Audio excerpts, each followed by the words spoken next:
Wendy Bell Radio is live. Hey, good afternoon. What's going on, everybody? Happy Tuesday. Wow, there's a lot going on with this hair today. Really, it's every day. You know what? You could be a little bit more supportive. But no, you say the same thing every day. You could be a little bit more supportive. Okay. No, it looks great. Now, see, I try to be supportive, and look what happens. It is pretty big. I got to do something. Within the first hour, it'll be out. Within the first hour, it's going to be up within the first 15 seconds. What's going on, everybody? There's just a lot happening here. So I don't want to be all sweaty thinking about what I got to do. So anyway, let's talk. How is everybody? How was your day? I have a question for you. How many of you, now it'll give away what I'm going to talk about in the monologue. Do you guys believe that the public does not care about the UFO story? Seriously, tell me what you guys think. Do you believe that I think that it's a bigger deal than it is and that most people don't give a rip?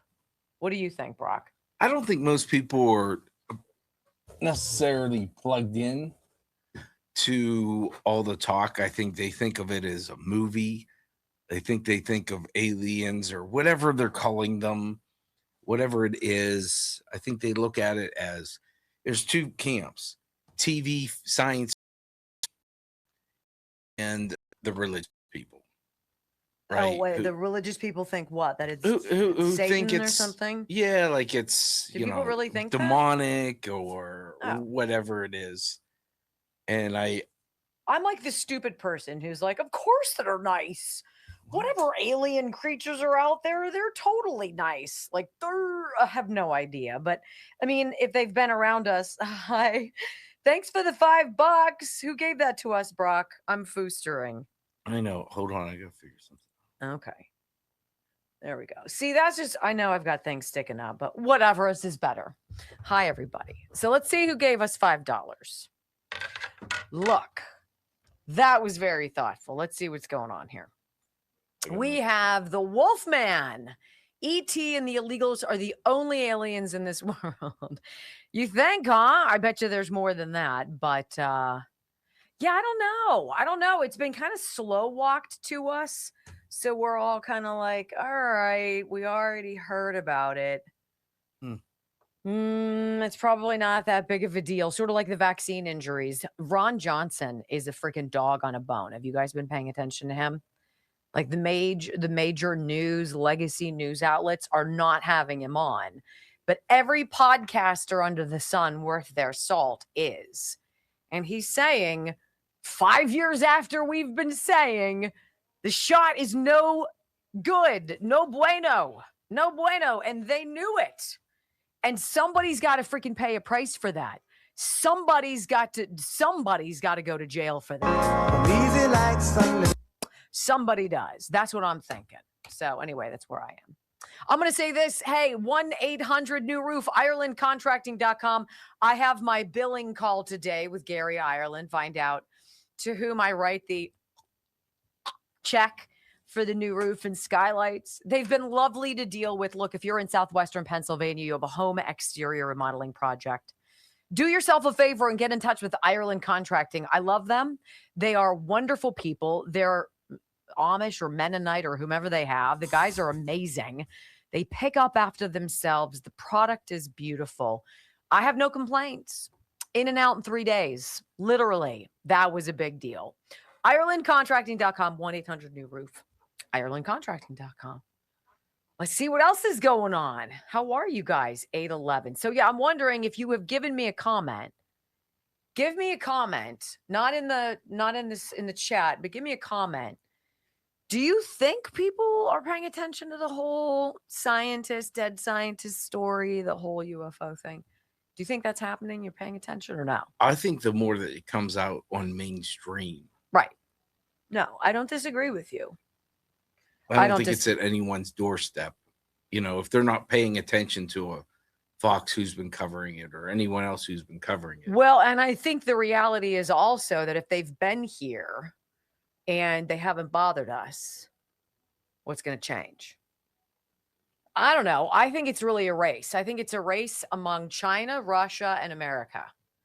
Everybody's trying to reverse engineer whatever their propulsion system is, and they're trying to create a completely different way of transportation.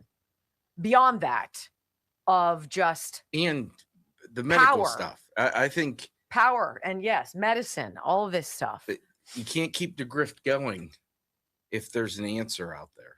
Hey, if there's an ivermectin, chemotherapy kind of goes by the wayside, right? If we know that there's something that works, why are we injecting people and doing these protocols that don't? How great that I just watched the president bring back the presidential fitness test. 5, 4, 3, 2, 1. Welcome to your daily dose of facts to fight off the liberal gaslighting. You can be in the middle of a hurricane. You have sanctuary in the city of Chicago. Or you can be on a calm day. North is still north. You could be in a thunderstorm. I am angry. We are not going back. Not ever. North is still north. People can yell at you. The hell with the Supreme Court. We will defy them. North is still north.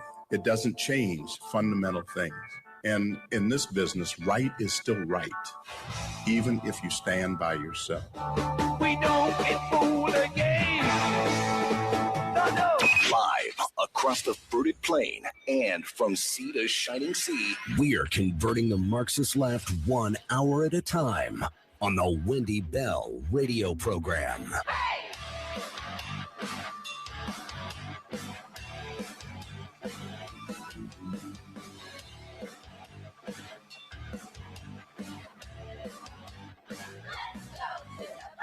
Well, hello, America. Greetings to all of you across the beautiful fruited plain. Welcome home to the only place you need to be for the next 3 hours. And that is right here on the Wendy Bell radio program. I'm Wendy. I am a very basic individual. I think perhaps my husband would disagree with that, but I am. I believe in very common sense conservative values. I believe that we should treat each other well, that we should tell the truth, that bad people ought to be punished, and that we should all be honest with one another in this world that we're all trying to enjoy, right? If that sounds like, wow, I could totally get down with that. You've come to the right place. WendyBellRadio.com. Live video stream all 3 hours. The podcast, wonderful sponsors, but it's even better because you are here. Thank you for being a part of my family and welcome home. I pledge allegiance to the flag of the United States of America and to the republic for which it stands, one nation, under God, indivisible, with liberty and justice for all. Amen. Well, this Saturday is it. This is my twins' prom, senior prom. Last dance, last suit, last corsage, last, we're going to go meet up in the park. Mom, can you come and take pictures? All of that. This is it. And like boys do at the last minute, my kids, I asked them, I said, are we going to go get tuxedos? Like, that's how I went to prom, right? Didn't you guys have like a full gown and the guys wore tuxedos? Not anymore. It's not the tux time anymore. It's all about cute little cocktail dresses for the girls and suits for the boys. And I need my kids to maybe stop growing for a hot second, so I'm not dropping $1,200 every year at the Men's Warehouse, which is where Joe and Bob and Chris and I ended up on Sunday. We're like, oh, snap, we got to get a suit. We got to get one quick. Let's go see what they have. So in the beginning, when you all walk in, they've got all of these rounds of jackets and vests and pants. And the gentleman came over and I'm like, hey, we're trying to get suits, but we'd like these to last for freshman year of college. So I'm not trying to, break the bank, but I'm also not trying to cut corners. So we tried all of the cheapy ones. And of course, neither of my sons is built for the cheapy ones. God forbid that should happen, that we should pull something off a rack and it should fit. So we went over into the men's stuff, the real stuff, the business stuff, the suits are $600 stuff. And I was like, oh my gosh.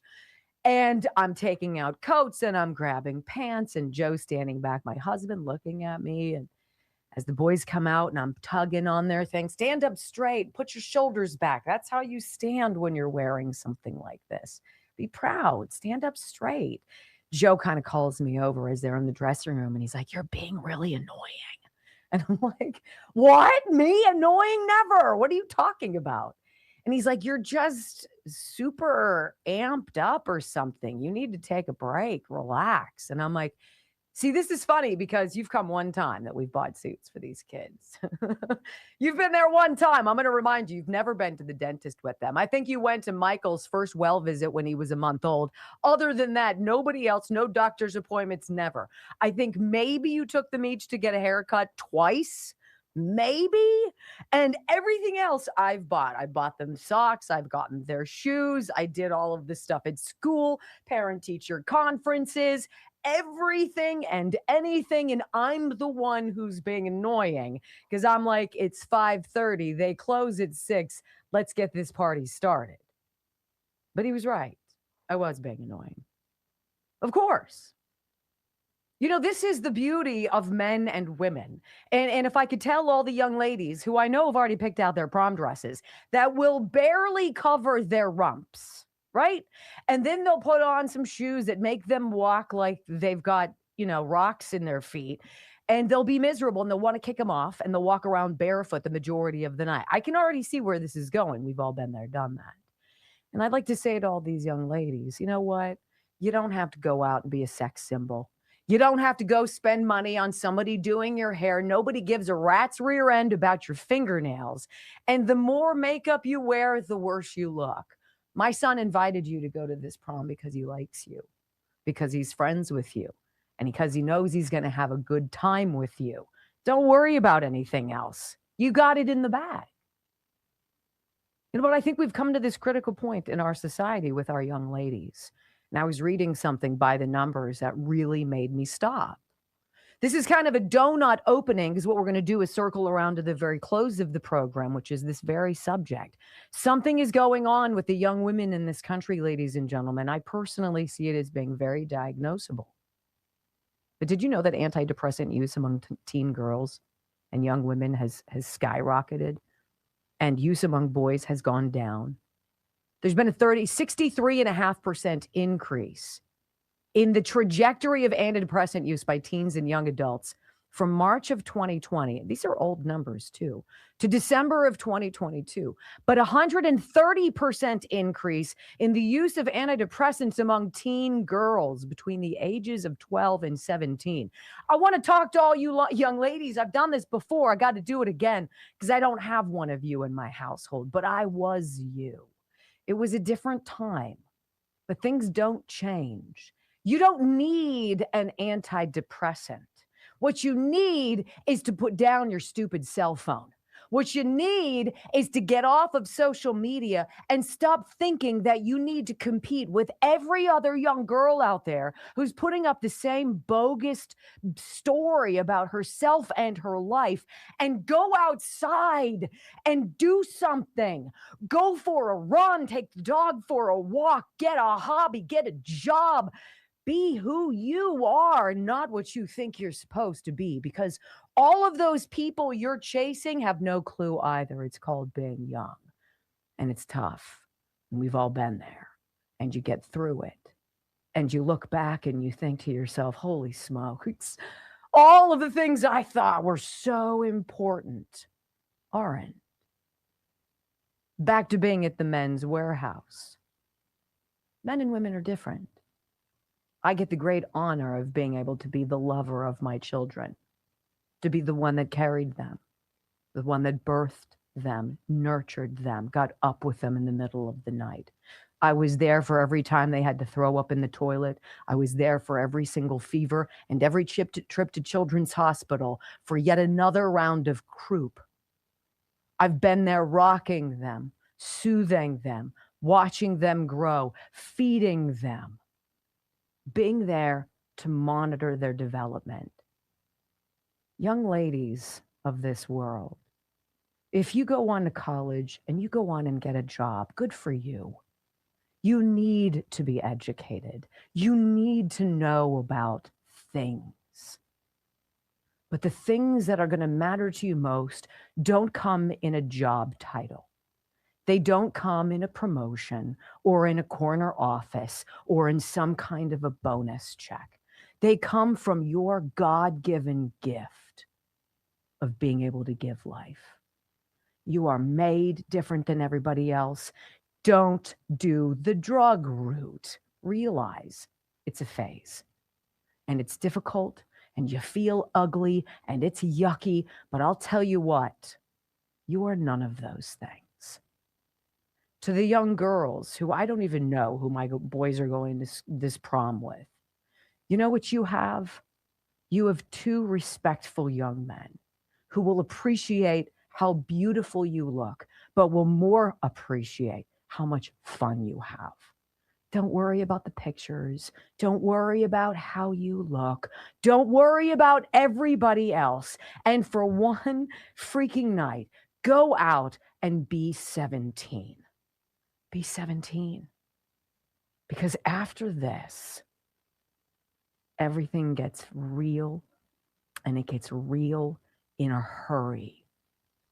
God created you to be different, not to be equal. You are with boys, but to be different.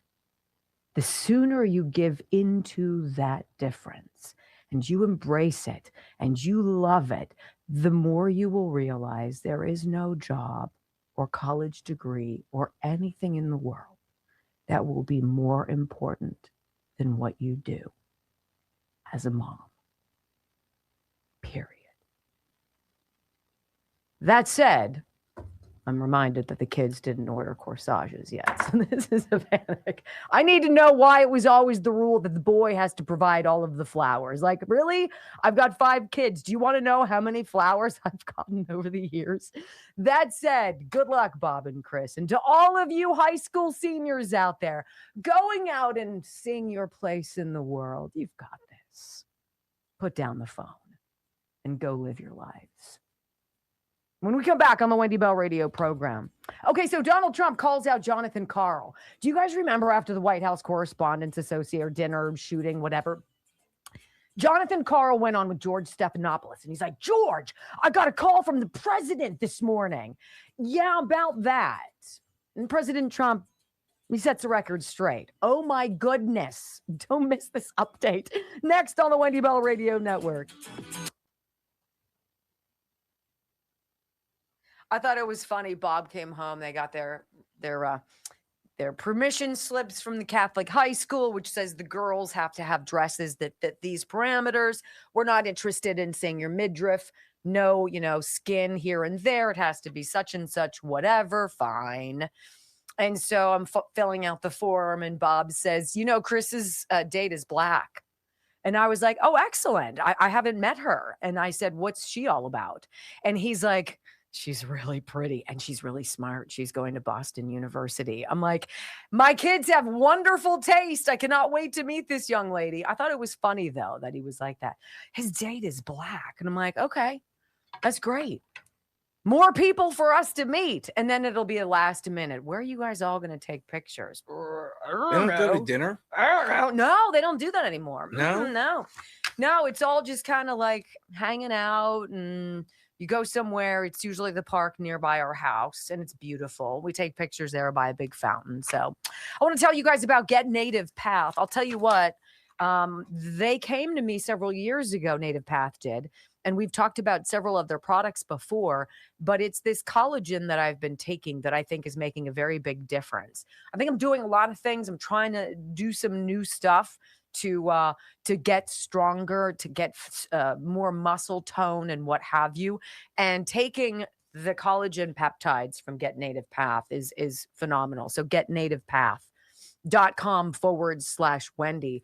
This is good for every part of your body, every inch of it, from your cartilage to your joints, to your bones, to your brain, your gut, everything, your skin. Collagen peptides, 1 scoop, 20 grams, 10 grams. You don't taste it, dissolves instantly. And it's one of those things that is so affordable. When your body starts losing it after the age of 20, 25, this is something that's great to take as a supplement for that. And up to 45% off. Get nativepath.com/Wendy. It's in every single tumbler I drink. So thank you to our friends at Native Path. Get nativepath.com/Wendy. Collagen peptides up to 45% off. It's a pretty good deal. Pretty good. Anyway, I thought it was funny because Bob was trying to like poke me to see what I was going to say. It would be like saying so-and-so is going with, I don't know, somebody from another culture or what have you. And I was like, really? A black student, a black girl? Really? This is a big deal? And he's like, she's brilliant. She wants to be an engineer and she got into Boston University. I was like, well, you guys have good taste. So I think it's going to be fun. Hopefully I'll get some pictures for y'all. Not like you care, but I care. The antidepressant thing to me is staggering. It's staggering, and there's a Really? problem. What? That doesn't surprise me. I could not take my kid and get an antidepressant. I say that I because think I most don't women have are because I don't bipolar. have because I don't have one who needs it. So it's easy for me.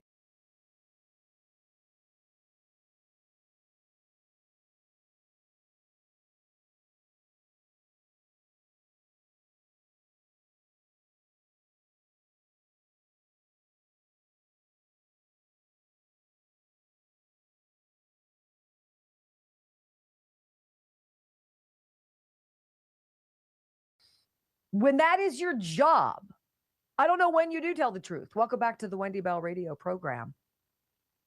I'm totally astonished by this update because it goes even beyond the pale for what I think is reasonable for the mainstream leftist media.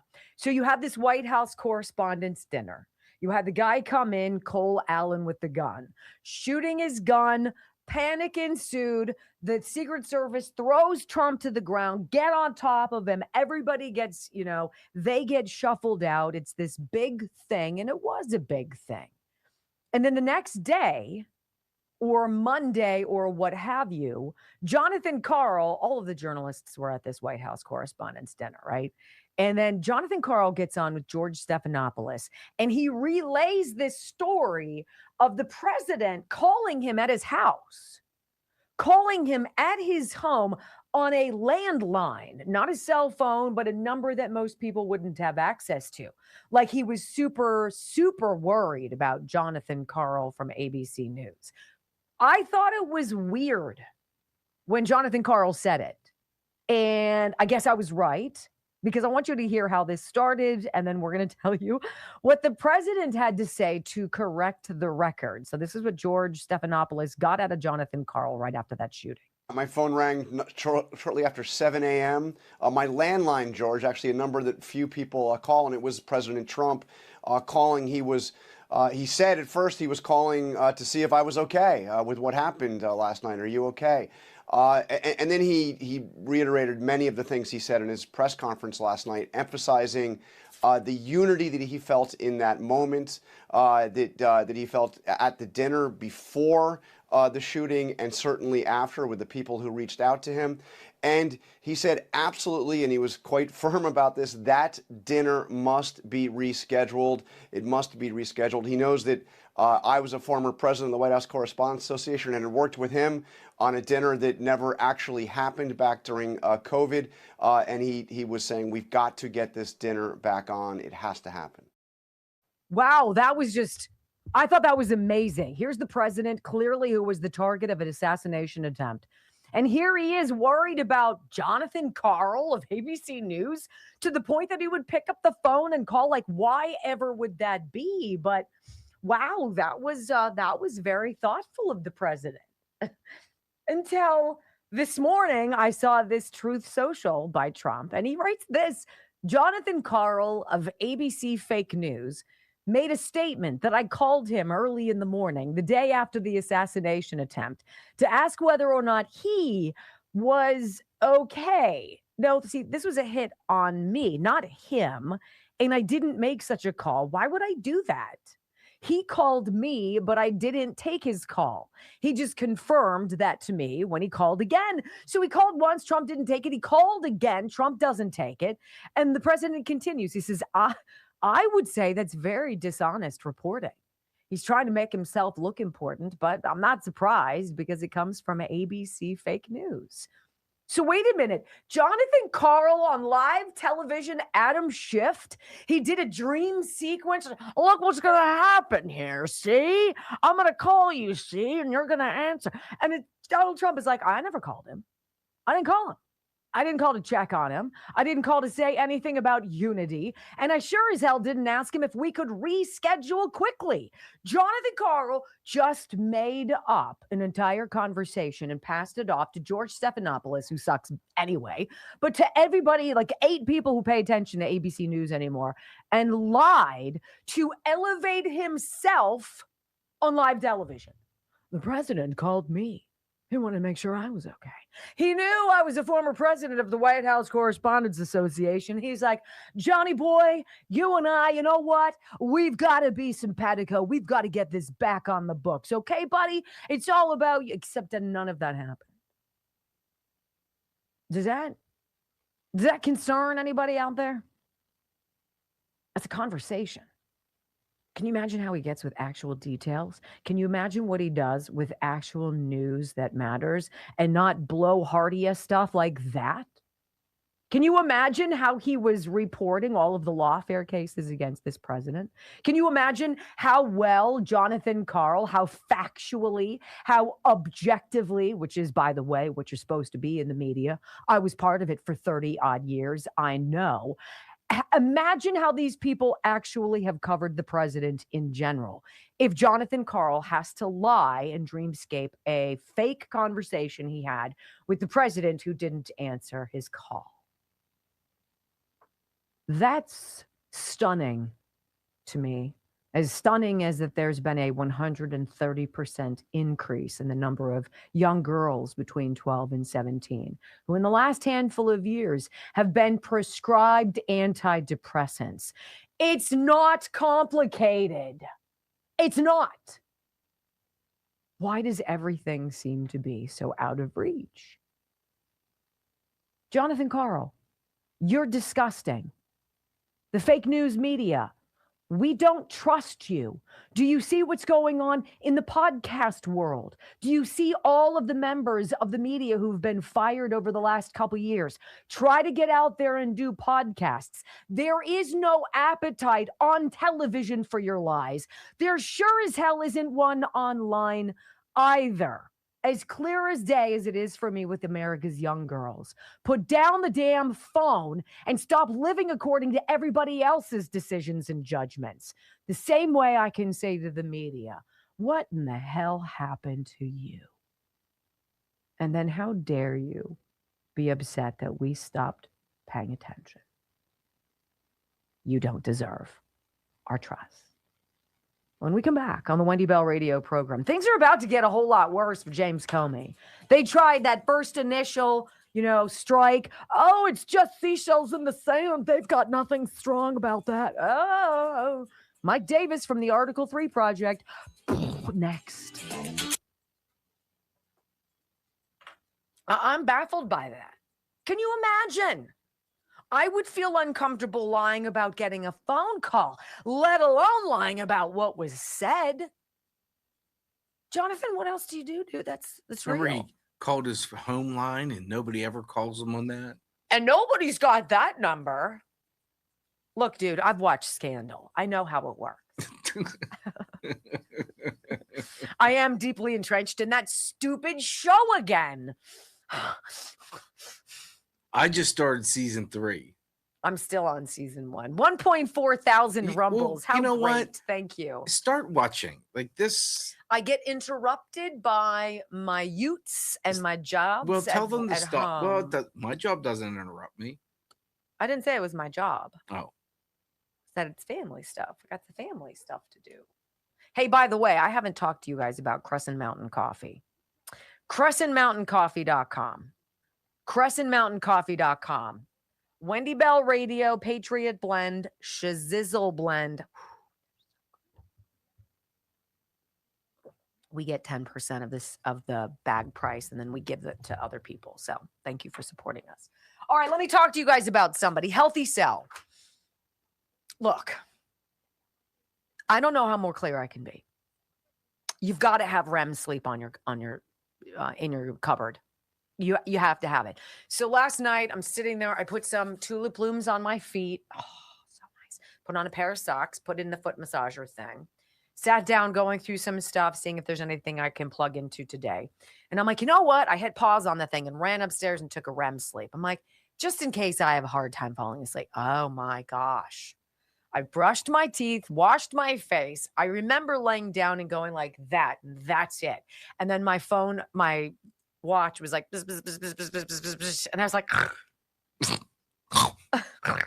I'm like, oh my, I'm sure I was like, You're probably drooling. I was too. probably drool. I don't drool, but I know I mouth breathe because I wake up and I'm like, I was out like a freaking light. And then you wake up and you're like, okay. It's like, you're ready. It's not, it's, I'm going, let's go. REM sleep. This is it. Oi, oi. Having a box of this in your house is like having NyQuil without the hangover the next day. And the crappy taste. That's it. Healthycell.com/Wendy. This is the REM sleep formula. Calming herbs, amino acids, and minerals, including melatonin, L-theanine, and magnesium to help you fall asleep, stay asleep, and deep sleep. Actually, it says, and sleep. Oh, sleep deep. I'm dyslexic, sorry. Best thing you'll ever get. Healthycell.com/Wendy. I just brought in my new thing, a focus recall. So I'm locked and loaded, baby. I'm ready to go. I'm telling you, their formulations are lovely. And taking a microgel, so like a squeezy, so easy, and it's absorbed so much better by your body, so it gets to the cells that it needs to get to. Healthycell.com/Wendy. They are a magnifico business for me to deal with. Magnifico. And they love you. They love, love, love you. So thank you for trusting me. I appreciate that. All right. Brock, how are you doing? It's usually 48 hours after the exercise that you kind of feel it. Are you feeling it? I feel better today. Do you? Yeah. Oh, I'm glad. I get to cut grass today. Well, you will make your wife's grandmother, who's about to be 100. Is that crazy?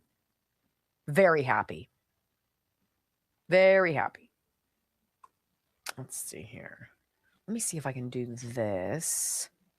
All right, Ghost Bed. Ghost Bed is back. Ghost Bed is back and better than ever. They've got a sale, Memorial Day sale, and they're having it all the way through Memorial Day. So it's their lowest prices of the season, ghostbed.com/Wendy.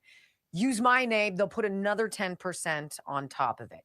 If you are older and you don't want to horse around with dragging a box with a rolled up mattress that you open up and it expands, it's so cool. And it's just the most wonderful thing. Was wonderful night's sleep. If you need help, you can have a service come and set it all up for you. Take away all of the jazz, help you out. So do know that 101 night sleep night trial. That's the promise. These aren't just mattresses. Literally, it is an engineering system for sleep and created by a guy who knows a lot about back pain. And so he couldn't find a mattress, and so he created one. And that's how Ghost Bed was born. Made in America. This guy's daughter, if I'm not mistaken, his grandkids, they're all a part of it. It's 100% family run, family oriented. I love it. Ghostbed.com/Wendy. Ours is like butter.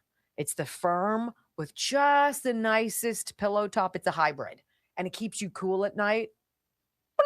Ghostbed.com/Wendy. You're welcome. You're welcome. Jolene sent me pictures of them using Sniper on mold. Oh, yeah? Mm-hmm. I was impressed. Impressed. And I have an update for you guys. They had mold or? No, that they showed me the before and after. Oh. Yeah, it was really interesting. That's the real deal, baby. I'm so excited to be with you guys today. Thank you. I look forward to being with you. I hope you look forward to being here. I look forward to being with you. If you do, you should say something nice in the comments about me. She's fabulous. how beautiful. I can't imagine she's 56. What? She has.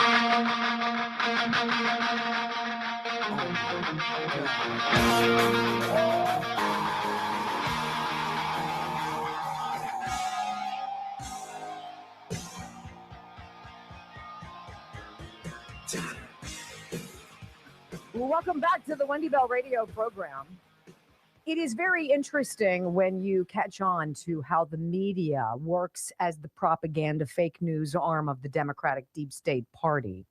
It's very interesting to watch how they try to nuance the bias. Sometimes they're just bold and in your face. They're like, bleh, and they lie to you and it's ridiculous. Other times it's softer around the edges, kind of quilted, soft and squishy. And that's what this whole thing about James Comey and his new indictment, and they're like seashells in the sand.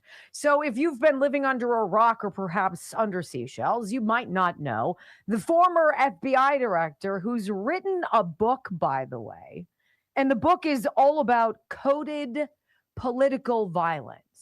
Sort of this thriller, and the antagonist or the protagonist of it talks about, using codes to send signals. 8647 isn't some rocket science like algorithm out there where people are like, what does that mean? That's like so weird.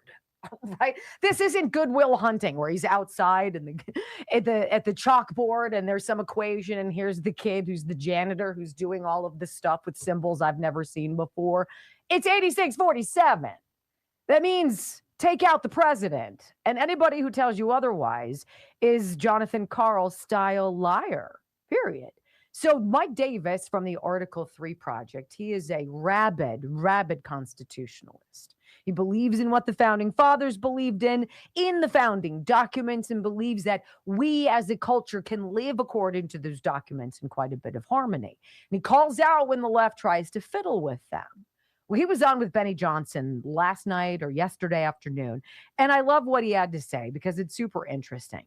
Perhaps the greatest explanation of the deep state's attempted takedown of a sitting president and then the cover up of it comes from the mouth of Mike Davis, again, the founder of the Article 3 Project. I want you to hear what he says to Benny Johnson about this book that Comey wrote that is likely going to be and play a pretty big role in his prosecution. Listen.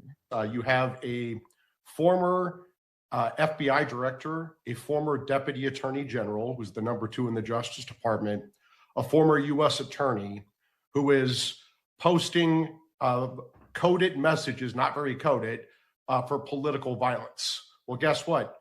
James Comey actually wrote the book on this. His novel is about coded political violence. He knew exactly what he was doing. This was after 2 assassination attempts against then presidential candidates Donald Trump. Trump survived by a millimeter and a millisecond in Butler, the hand of God. This is just a few months into Trump's second term, and Comey is saying to 86-47. What could that possibly have meant after Trump won a broad electoral mandate with 312 electoral votes, all 7 swing states, the popular vote? He kept the House, won the Senate, comfortable margin, a broad electoral mandate to lead. Comey wasn't talking about Trump resigning or getting impeached. He was clearly messaging that he wants President Trump assassinated. That is a crime. It's a federal crime to threaten the president of the United States. That's a felony. It's also a federal crime to transmit that threat online. That's a separate felony. And that's exactly what happens. And this grand jury, he says, has found probable cause that James Comey threatened President Trump's life, and transmitting it, as he says, electronically is also a crime. Let's hear what he just said and then expand. He was clearly messaging that he wants President Trump assassinated. That is a crime. It's a federal crime to threaten the president of the United States. That's a felony. It's also a federal crime to transmit that threat online. That's a separate felony. And that's exactly what happens. that grand jury, the grand jury of fellow citizens in the Eastern District of North Carolina found probable cause that he threatened the life of the president, and he transmitted that threat online. So there's certainly evidence that this happened, and there's certainly probable cause. So at face value, when the new indictment came down and a warrant for Comey's arrest was put out, and he surrendered and was processed in a relatively uneventful judicial proceeding, the left was like, oh, they're still trying to get Jim Comey. Good luck with that over a picture. And then that's what everybody ran with to try to diminish that. Until Todd Blanche was on with Kristen Welker over the weekend. And the acting AG was like, we've spent the last 11 months investigating this whole grand conspiracy. And if Kristen Welker didn't pick up on that, she ought to have. The last 11 months involve us finding things that were purposefully left behind. And this grand conspiracy left behind by former Biden administration officials who clearly knew what the Biden administration was doing after the Obama administration did it was wrong. And now we have all of this information. We've presented it to a grand jury. And if it had been over a stupid picture on Instagram, they would have told us all to go pound sand and stop wasting their time. But they didn't. And so, therefore, Kristen, Blanche said, we are fully prepared to vigorously defend every single allegation that we're putting forward before a jury beyond a reasonable doubt. Oh my gosh, that was the moment. And Kristen Welker's face went, wah, wah, wah, right? Mike Davis from the Article 3 Project talks about who Todd Blanche is. Remember who this guy was.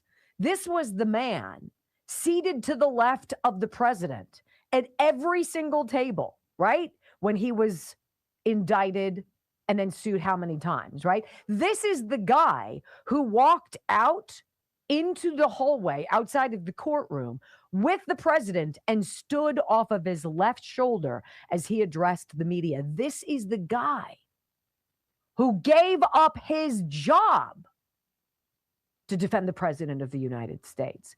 And the president has made him his attack dog. Oh boy, here's Mike Davis. Todd Blanche, as the acting attorney general, can bring new charges, and he should. Todd Blanche is, I'm a huge fan of Todd Blanche. He is a bold and fearless warrior for the Constitution. People need to remember that Todd Blanche gave up a lucrative law practice and put everything on the line to protect, to defend, to win the lawfare brought by the Democrats against President Trump in several trials in several states over several years. This guy, he saw how damaging this lawfare is to our republic, and Todd is going to make sure people are held accountable. I think the biggest legal problem for James Comey and the other lawfare Democrats is down in the Southern District of Florida, in the Fort Pierce division, where the grand jury, according to news reports, is looking at the grand conspiracy against Trump. And Jason Redding Quinones, my good friend and fellow warrior, brought on another good friend and fellow warrior, Joe DiGenova. And that is where the lawfare Democrats will be held accountable. People who are willing to work tirelessly to unwind the lawfare and the weaponization of the federal government under the Democratic Party. And so this is staring James Comey in the face. By the way, the raid at Mar-a-Lago in August of 2023, I think it was, had nothing to do, as you well know, with the classified documents. But they sure didn't waste an opportunity there. They sure didn't waste it. They put all sorts of documents on the ground, brought their own cover sheets. This was the FBI under Merrick Garland, for heaven freaking sakes, lying about their reason for being inside President Trump's home. invading it, invading all of it. Their agents rifling through their closets, flipping through Barron's room, going through Melania's underwear drawer. Can you imagine? But we know what they were looking for, don't we? And it's the basis of this grand jury investigation. It's the binder. It's Crossfire Hurricane. It's all of the details that President Trump declassified and was ready to drop on January 20th, 2021, when he was leaving office. But he didn't. And now the grand jury has it. Here's Mike Davis, audio soundbite 4. What's great about Joe is he's a former U.S. attorney in D.C. I think he's like 81 years old. His kids are raised. He doesn't need another job. And he is a bulldog. And he is going to make damn sure that welfare Democrats are held accountable for the grand conspiracy, going back to the Russian collusion hoax in 2016, where the Democrats made up the Russian collusion hoax to protect Hillary Clinton and her corruption at the Clinton Foundation, and to hurt then candidate Donald Trump. And when Trump won the upset victory in 2016 and became the president, they tried to sabotage his presidency. They did not want it to come out what they did in the 2016 campaign, where they weaponized the intel agencies and law enforcement to take out Trump and to help Hillary and cover up her corruption. And this has been an ongoing criminal conspiracy for years. It's still ongoing. They're covering up the conspiracy, which continues the conspiracy. There's no statutes of limitations problem. And the hook in Fort Pierce is that's where they did the Mar-a-Lago raid to go get back the Crossfire Hurricane records that Trump declassified that exposes this conspiracy. I mean, it's such beautiful and delicious proof for this program. This is all we've been saying since that raid. And it's so freaking obvious. Now, I think about what we spoke about earlier. There's a problem with America's young women. They need antidepressants. They are unfulfilled. They are unhappy. They are wandering. There are many reasons we can say why, but can you imagine if you could sit down with all of America's young, groomed, active, liberal women who are freaking miserable and addicted to antidepressants, and you played them a screen show or some slideshow of all of the things that they've been lied about and lied to and all of the things that have happened. Can you imagine? Can you imagine? Or is it like the UFOs and the aliens? Some people just don't want to know. No, don't want to know. How do you not want to know? When we come back on the Wendy Bell radio program, you know what I want to know? Where's Eric Swalwell? Well, I don't know where he is now, but I can tell you what he's been doing, and it's kind of gross. And I'll tell you all about it, even though you don't want to know. Next on the Wendy Bell Radio Network.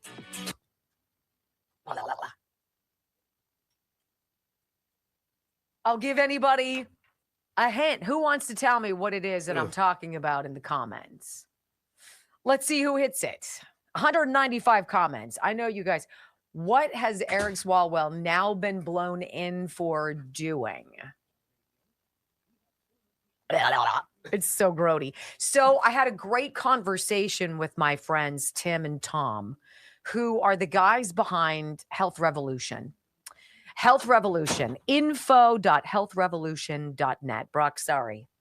I want to put this up here for you, and I really implore you, please, even if you've never believed in a podcaster or radio host's sponsors, write down the number, 800-868-6187. Write down this email address, or this web address, rather, info.healthrevolution.net. And I want to read you what they do. Okay. What if your health insurance actually worked for you, not against you? Imagine cutting your monthly premium in half. Health Revolution offers innovative health plans that save you 30 to 60% compared to most Affordable Care Act marketplace plans, with no copays, reasonable deductibles, and the freedom to see any doctor you dang well choose. Why should you be restricted? They don't think you should. This is different. info.healthrevolution.net. If you are self-employed, if you are paying for your own coverage, if you're on Cobra, or you're just done overpaying, and big thing here, you've got to be under the age of 65. Health Revolution will custom design a plan built around your life. And for most families, this means hundreds of dollars back in your pocket every single month.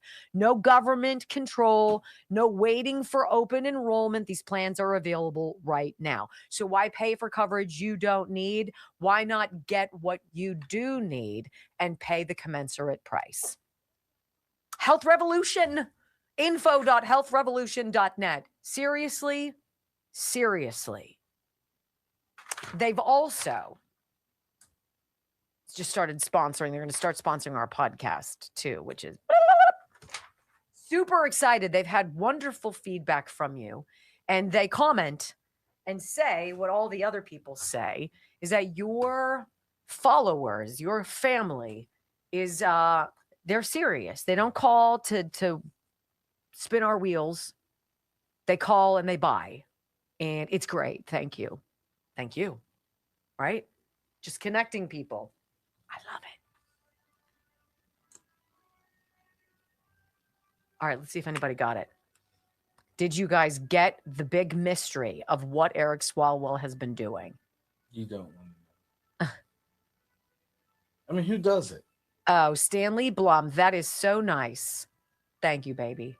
Oh, look, you guys all obliged me by saying something nice. You're the best. Oh, wait a minute. I should refresh. Let's go. Michael Martin could have 1968 could have the line of the day. Why? What does it say? Creaming his corn. It's so gross. Scumbag Swalwell is still on Snapchat sending pictures and videos of himself. And contacting people. He's a dirtbag. This is somebody who feels untouchable. Untouchable.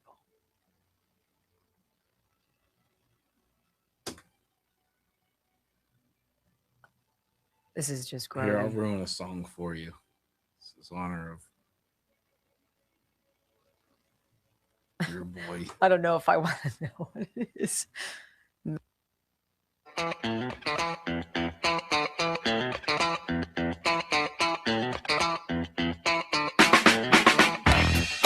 Oh, Eric Swalwell, where have you been? We've missed. No, we haven't. I can't lie to you guys. I'm sorry. I've missed nothing about Eric Swalwell. Can you imagine the degree of brazen, bold untouchability that these Democrats have been living, like this bubble of protection that they can do no wrong? You could have anal sex in a Senate conference room and take a picture of it. And your senator boss is like, you know, Stanley, I'd really rather you not do that. Are you out of your mind? Are you out of your mind? People showing up to work drunk, on drugs, the baggie in the White House. What is there's a debauchery feeling that's been able to infiltrate Capitol Hill. And I think I'm no prude, but there are some things I don't want to know about, some things I don't want to see. And a picture of Eric or video of Eric Swalwell pleasuring himself would be on the top of my list. But that's where we are. Mediaite. This is this guy, right? In 72 hours, he blew his campaign for governor and had to resign from freaking Congress and now is facing criminal charges of rape. And we're finding out from Mediaite. Eric Swalwell sent women videos of him masturbating and other perverted messages after joining Snapchat to restore faith in democracy. I don't even know what kind of headline that means. It's just gross. This is when you need a sponsor who is a loofah company. Former Democratic Congressman Eric Swalwell was accused by multiple women of sending sexual messages, including videos of himself masturbating, after becoming one of the first members of Congress to join Snapchat in an effort to restore faith in democracy. In a bombshell report just released less than a month after the dude resigned from Congress after being accused of rape and sexual assault by multiple women, of drugging women and raping them. What? CNN spoke to more than a dozen women who claimed the congressman had made them feel uncomfortable both in person and online. Say what? Online? Over the past decade? So you're a criminal and you're a creep. Alleged, right? Several women told CNN that the congressman had sent them sexually explicit messages on Snapchat after he became one of the first lawmakers to join Snapchat and was heralded in the media as the Snapchat king of Congress. Yeah. Taking videos nobody wants to see. We can restore a lot of faith that people have in their democracy by opening it up a little bit to more. So he comes out, one of the first people to come out on Snapchat in Congress, and decides to what? Use it to send video. What's your frame of mind if you're in Congress and you have dreams of, who knows? He ran for president, you guys, and he sends pictures of himself naked or videos of him doing God knows what, and he has no worries at all about that coming back to haunt him. No worries, no concern that somebody would come out of the woodwork and be like, yeah, I woke up sore and drugged in bed next to a guy I don't remember getting into with. And he's like, yeah, I'm totally presidential material. I mean, I don't understand this. I bet you Jeffrey Toobin gets the exclusive interview. Oh my God. Seriously, you knew it was completely wrong. Yeah, he's going to get the exclusive from CNN. Gosh, two other women told CNN Swalwell sent them sexually explicit messages and unsolicited nude photos and videos of himself. By the way, how many people have you seen nude that look good nude, right? That's why they invented clothes. Okay? I sure as hell don't want to see you riding a camel without a shirt on. I don't want a full frontal of you either. You guys, I'm sorry. It's just a bad look. It's gross. It's completely in keeping with where we are. But I mean, the bigger picture to me, and how awful for these women, right? How awful. Where are all the women's livers? Where are you vagina hat chicks? Where are you all banging down the Supreme Court's door over Brett Kavanaugh? Where were all of you worried about the pubic hair on the Coke can? I mean, like, literally, this is how stupid things are. And Eric Swalwell was like, yeah, no biggie. I can get away with this. There's a machine around me. We don't get caught. We're in charge. Who the hell do you think you are? That is the mentality. That is James Comey's mentality, but it's beginning to break. And this is the fissuring away. This is the chipping away of that imaginary force field the Democrats think they have, because we're awake. And Eric Swalwell is disgusting. Right? Full stop. When we come back, hour number 2 of the Wendy Bell radio program, we got all sorts of stuff going on. John Fetterman, who wants to claim him? Democrats want to dump him. Republicans want to claim him. What about him? Right? Next on the Wendy Bell Radio Network. I don't think my request to his press office went very far. After fire and light were invented, Yeah. They said time for clothes. At least the loincloth. Look, I'm telling you what, that's why people have sex at night in the dark.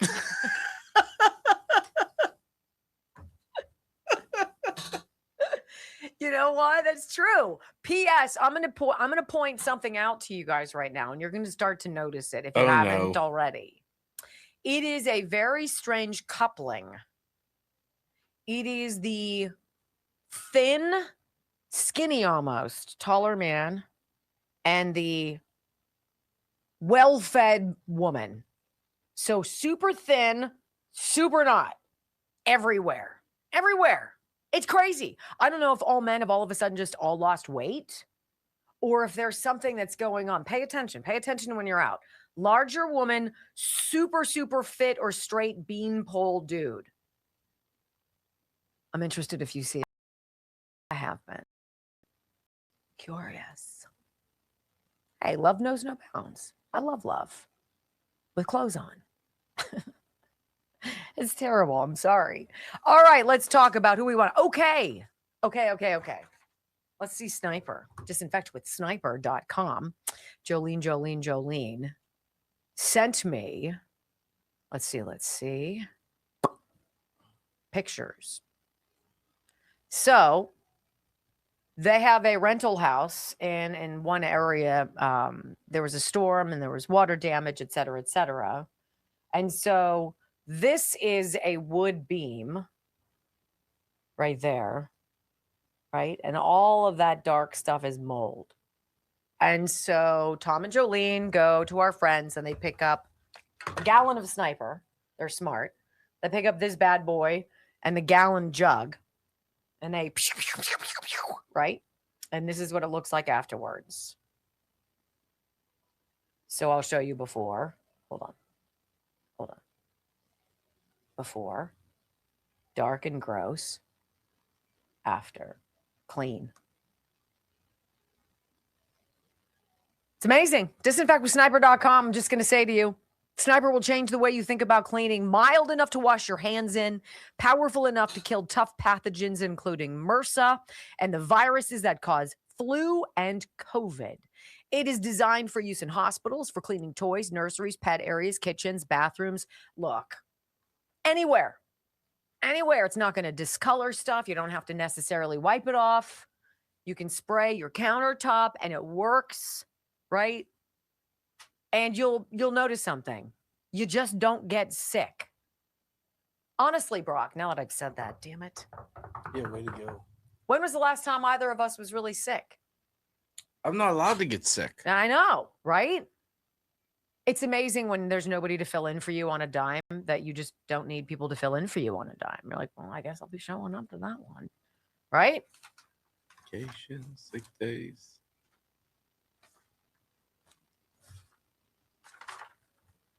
Super excited. I'm super excited about Health Revolution. And I'm so glad that many of you have phoned. And I would love any of your testimonials. How was the experience? How did it work? What did you get? Have you been pleased so far? WendyBellRadio@gmail.com. There's a joke. See, Ashley was supposed to take Blood Flow 7 before the marathon. Right. And that was the big joke today while we were all working out. Did Ashley take the 4 days of Blood Flow 7? And I don't think she did.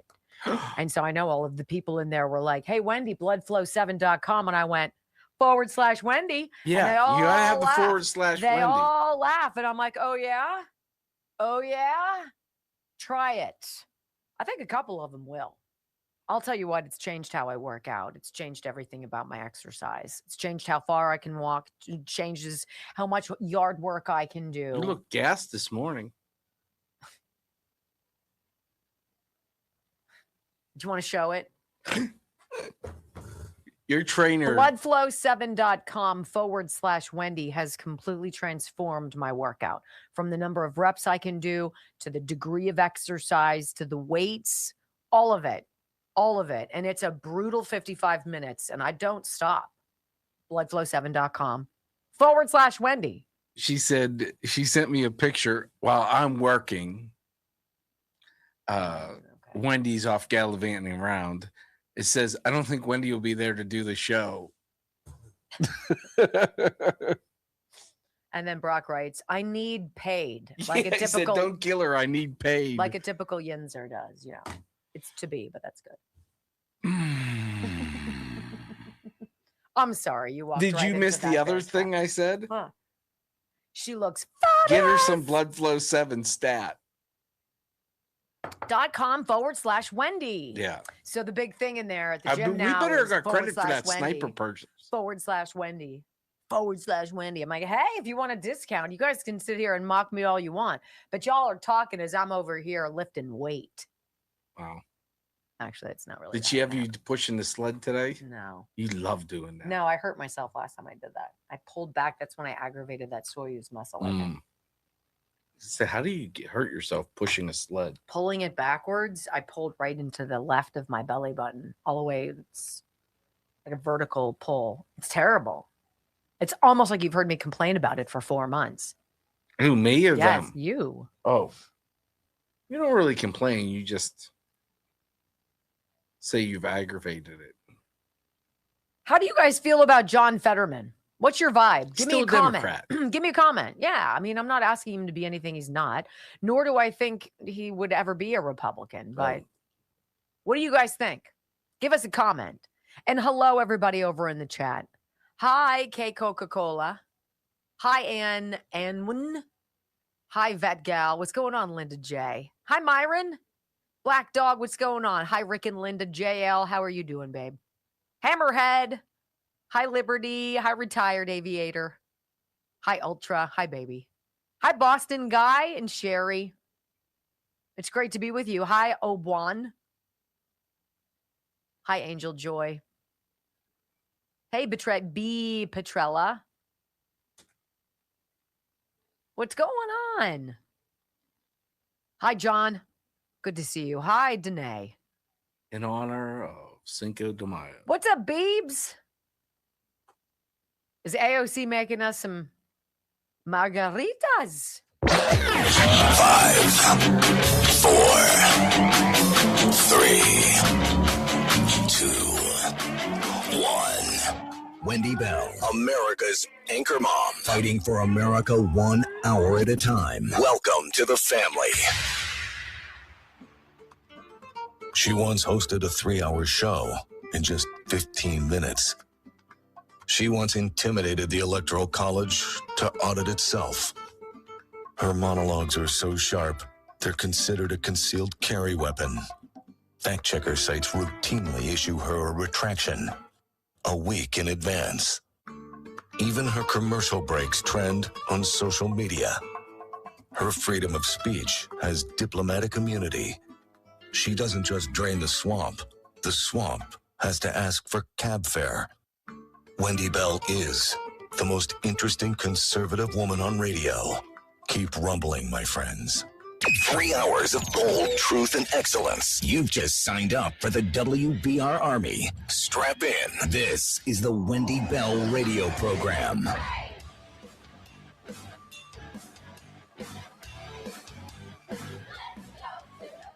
Welcome back. Hour number 2 of the Wendy Bell radio program is live. I've reached out to John Fetterman's Senate office to see if I can get up with his media folks, but I'm not so sure they're going to guess or rather green light sit down with me, but it would be fair. And I said to them, I'm like, look, I'm a conservative. I didn't vote for the guy.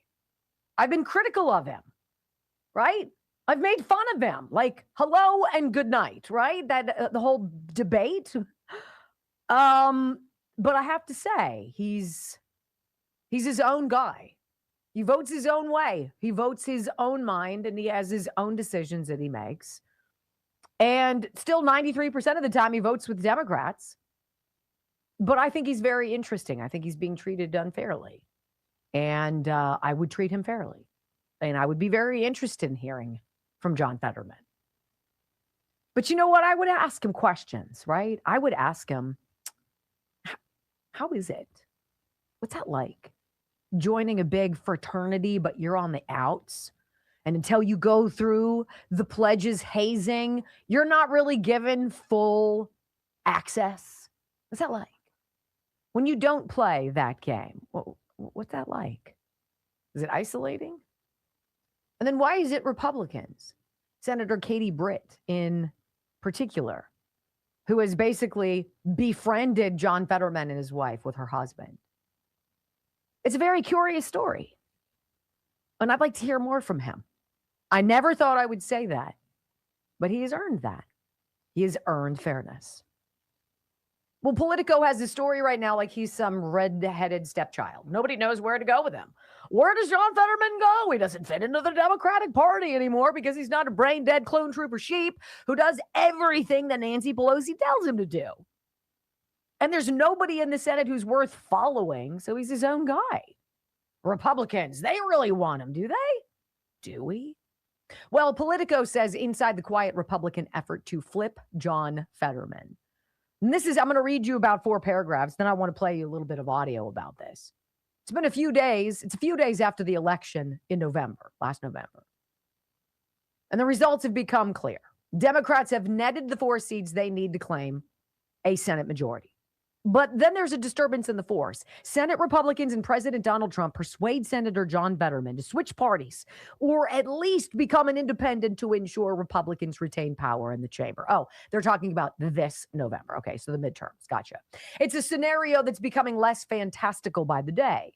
The political environment is curdling for Republicans, and the quiet campaign to lure Fetterman across the aisle is underway. I don't know what that means. I don't know what a political environment curdling means, but I'm certainly not feeling that for Republicans in any way, Politico. But let's continue. Trump has made the sell, offering his patented total and complete endorsement, plus a financial windfall to the Pennsylvanian. A handful of Senate Republicans are also gently feeling out Fetterman and responding to his concerns over the prospect of defecting from the Democratic Party. Multiple high-level GOP officials tell me. Again, conditions of anonymity. Nobody's going on the record. Republicans want to woo John Fetterman. Democrats don't know what to do. Is that really the story, or are you allowed to not vote 100% of the time with your party if you're a Democrat? Because that's really what this all boils down to. They don't have dirt on him. They didn't get him at one of the orgies. They didn't get him doing coke on a hooker's butt. He's not involved in human trafficking. Right? So what do they have? They've got a guy who sticks out like a sore thumb, who, damn it, thinks for himself. Get rid of him.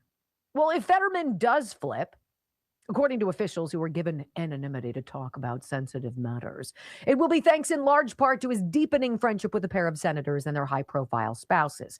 Senator Dave McCormick from Pennsylvania, Republican, and his wife, Dina, and Senator Katie Britt, Republican from Alabama, and her husband, Wesley. But the first-term Democrat who's infuriated his party with his harder line on immigration and staunch support for Israel, Trump nominees, government funding bills, and most recently the president's ballroom, isn't yet persuading. I'm not changing, Fetterman told me in an interview Friday, the author writes, when I asked if he was ruling out becoming a Republican or turning independent. I am a Democrat, and I'm staying one. Yet, the author writes, at least in private, he's not totally rejecting dropping his D. When one senior Republican recently brought up the idea of becoming an independent to Fetterman, he absorbed the suggestion and didn't embrace or reject the overture, according to a GOP official familiar with the conversation. Is this as dumb a story as any other, right? We're going to do what Jonathan Karl does. And when we don't give you people on the record, when we don't attribute things to people, actual human beings, we then have carte blanche license to make up whatever we want. Why does the Democrat Party, why does John Fetterman have to make a decision? John Fetterman to me sounds like a moderate Democrat whose party left him. John Fetterman sounds to me like the old school union supporting, hard hat wearing, dirty nail hard worker Democrat, and the progressive whack jobs in the party abandoned him. Why is that John Fetterman's place to fix? It's not. I want to play you a couple audio sound bites because I think this is very interesting. So resting man face, Caitlin Collins over on CNN. God, she's one piece of work, isn't she? Like it's the eyebrows, the jawline that she never smiles. I don't know what it is. But she has David Urban on and Van Jones. So David Urban was a political strategist or a former campaign advisor for President Trump. And then Van Jones, also a CNN contributor, they both are, but he was a political advisor to President Obama. And so Caitlin Collins asks David Urban, what do you think about John Fetterman switching parties? Is this something that he would do, that you think he would do because I know you know him? Or is this something that the Republican Party would even be open to? I want you to hear the answer. I've had 3 discussions with Senator Fetterman personally myself, where I've asked him, I said, look, can we get you on the team? Can we get you to switch over? And he has said flat out no. He wasn't intending on switching. He would not switch. To Jonathan's point about, I said, well, then how about becoming an independent? Maybe caucusing with you can caucus with your party, have one foot out the door, maybe vote for Thune, as was pointed out. And he didn't even seem interested in doing that. And Caitlin, I'll point out, my discussions with him were as late as last weekend at the White House Correspondents' Dinner. He and I went through the magnometer together, and I chatted with him there. A little bit of history, Caitlin, as you remember, or you probably don't remember, our viewers don't remember, but I was Arlen Specter's chief of staff 100 years ago in Pennsylvania. We had Jim Jeffords switch parties back then, as you recall. Yeah. And my former boss was widely derided in Pennsylvania, right? He was a Republican, but hated by the Republicans largely, and admired by Democrats. Kind of the reverse of what John Fetterman's saying. He's incredibly popular in the state. I think that if he were to run as an independent, he would get elected as an independent in Pennsylvania. So here's my question. Why does John Fetterman have to do a damn thing? Why does he have to switch? What did he do wrong? Why is the focus on him doing anything? This is one of those stories that they're floating out there, like a Chinese spy balloon. Whatever could that be? Oh, I'm sure it's nothing. Just wayward sightseers at 60,000 feet looking down at sensitive military installations across the continental United States. I'm sure it's nothing, right? Why? They're floating this out there to gauge public opinion. John Fetterman doesn't have to do a damn thing except be the best John Fetterman he can be. And Van Jones actually calls it out. One of the few times, random acts of honesty over here on CNN. Van Jones basically says, look, Fetterman is an old school Democrat whose party is completely wackadoodle. I think he is a moderate Democrat, and that should not be illegal in this party. My God, you have to agree on 100% of the Berkeley, California agenda to be a Democrat? It doesn't make any sense. We've always had moderate Democrats, progressive Democrats. We've always had some people who didn't fit the mold. From Manchin, going back in the day, Scoop Jackson. Like, what the heck? Like, it just shows you how nutty things have gotten, that somebody who wants to stick up for Israel and doesn't want an open border somehow now has to be a Republican. That's completely insane. I think that John Fetterman would not fit in the Republican Party any better than I would. He is 93% on the Democrat side. 93%. How you? But your party doesn't want him, Van. No. Hey, listen. I think a lot of this stuff is just what people do to throw shade and criticism. John Fetterman is a great man. He's a great American. He's a maverick. We need people like that in this party, and we need more people who speak their minds. It's such a fascinating conversation. And I think it opens up more eyes to the rigidity, the conformity, the everybody does what everybody else does on the left. You're not hired or elected because of what you bring to the party. You're allowed to be elected as a Democrat if you'll do the bidding of the Grand Hierophant, whomever that is, whether it's Nancy Pelosi, Barack Obama, George Soros. I don't know who it is. But the minute John Fetterman was like, yeah, no, that was it. I'm surprised they didn't do an 86 seashell for him. When we come back on the Wendy Bell radio program, Stephen A. Smith says black voters need to join together and all do the same thing one time. I'll tell you what it is next on the Wendy Bell Radio Network. That's what we would call a tease. I know. I'm really good at this. Anyway. What are you really good at? I don't know. Teasing. Pushing ahead to the next segment. You are, Wendy. You're fantastic. Thanks. I'm going to read you a couple things about tulip blooms. When I first got my velour massaging oil, I was excited because I've used cuticle oil. If you've ever gotten your fingernails done, you've ever gotten manicures, and maybe either you work a lot with your hands or you live in a climate where it just dries out. It's lovely when the manicurist takes care of the dead cuticle and then puts oil on and then paints your fingernails, and you're like, I'm a freaking rock star. I haven't had a manicure in years, but I love that. So I normally put cuticle oil on my hands. 1 squirt of this literally is almost too much. It's that good. And you rub it in and it gets warm, and you rub it all over your hands everywhere. You can rub it on your rings. It doesn't get them greasy or anything, what have you. I have an opal, so it's good for that. Rub it anywhere you want. Wait a couple minutes and then tell me how phenomenal your skin feels. And you'll be like, what is that product? And what else is there at that store? And I'm like, yeah, I know, because I was you too. tulipblooms.shop/Wendy. Is it true that Mother's Day is this weekend? Am I really that out of it? Let's see. If you order now, hopefully you'll get in. Hopefully it'll get delivered in time. But Mother's Day is on Sunday. Get your orders in now. tulipblooms.shop/Wendy. Look, when you go into the page, it'll show you my Mother's Day favorite things, and it's in a box. You can create your own box. You can create body butter. You can add a candle to it. You can take the velour massaging oil. You can use any of the essential oils. Make mom or your sister or your daughter-in-law or your neighbor or your grandmother feel special. It's not one of those things we women usually buy ourselves. At least I don't. Getting it as a gift is very special. tulipblooms.shop/Wendy. Mwah. So nice. So nice. And if I put it on before I go to bed, I wake up and it's like your body is like velvet. It's, what is it? Velvet?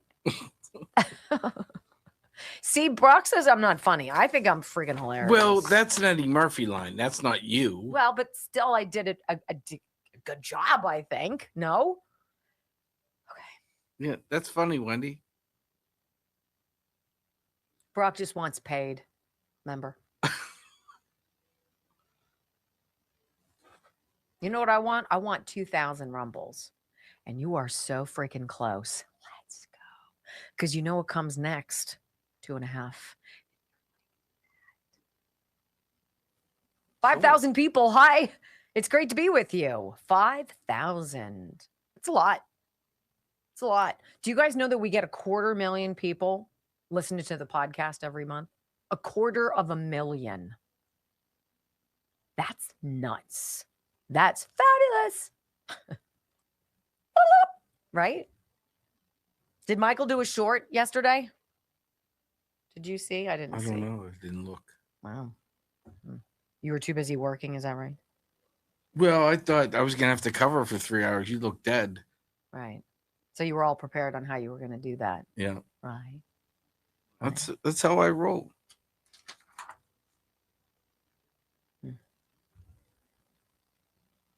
Almost drove over some blood flow.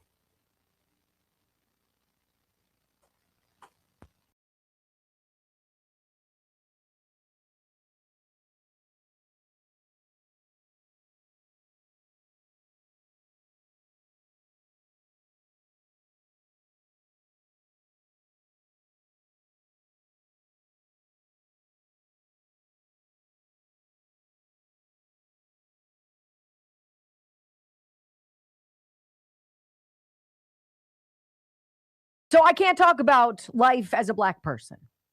I can talk about, I guess, what I see, what I experience, what we've heard.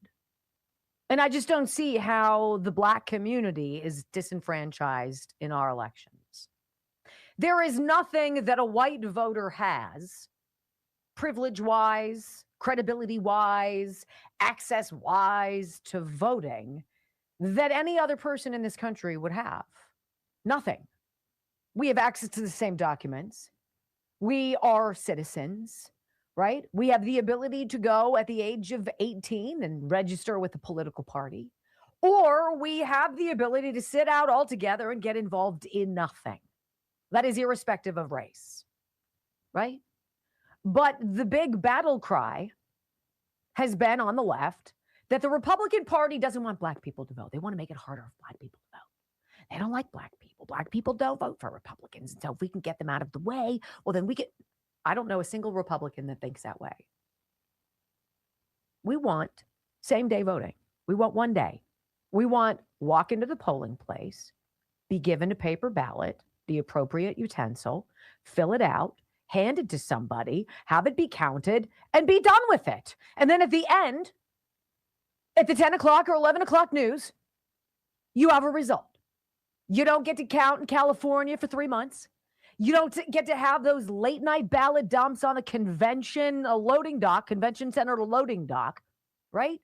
One day, one ballot per person, one vote. That's it. Stop telling us that Black people are being disenfranchised. Stephen A. Smith, I have a hard time with this. Dude's a millionaire several times over. He's on some show with Cam Newton, professional football player of the past, loaded himself. These two wealthy Black men are sitting there, and Stephen A. Smith is talking about how difficult it is, how alone they are, how just out in Siberia the Black community is. They belong nowhere. And I was like, what? No, so what you're saying, Stephen, is that you've been conned for years by the Democrats, and Black people for years fell for it, but they're waking up because the Democrats have lied to them. I want you to hear Stephen A. Smith say, all Black people need to get together and do one thing, one time, for once and for all. Listen. I wish for one election that every Black person would vote Republican. What? How can he say that? I said, it's simple.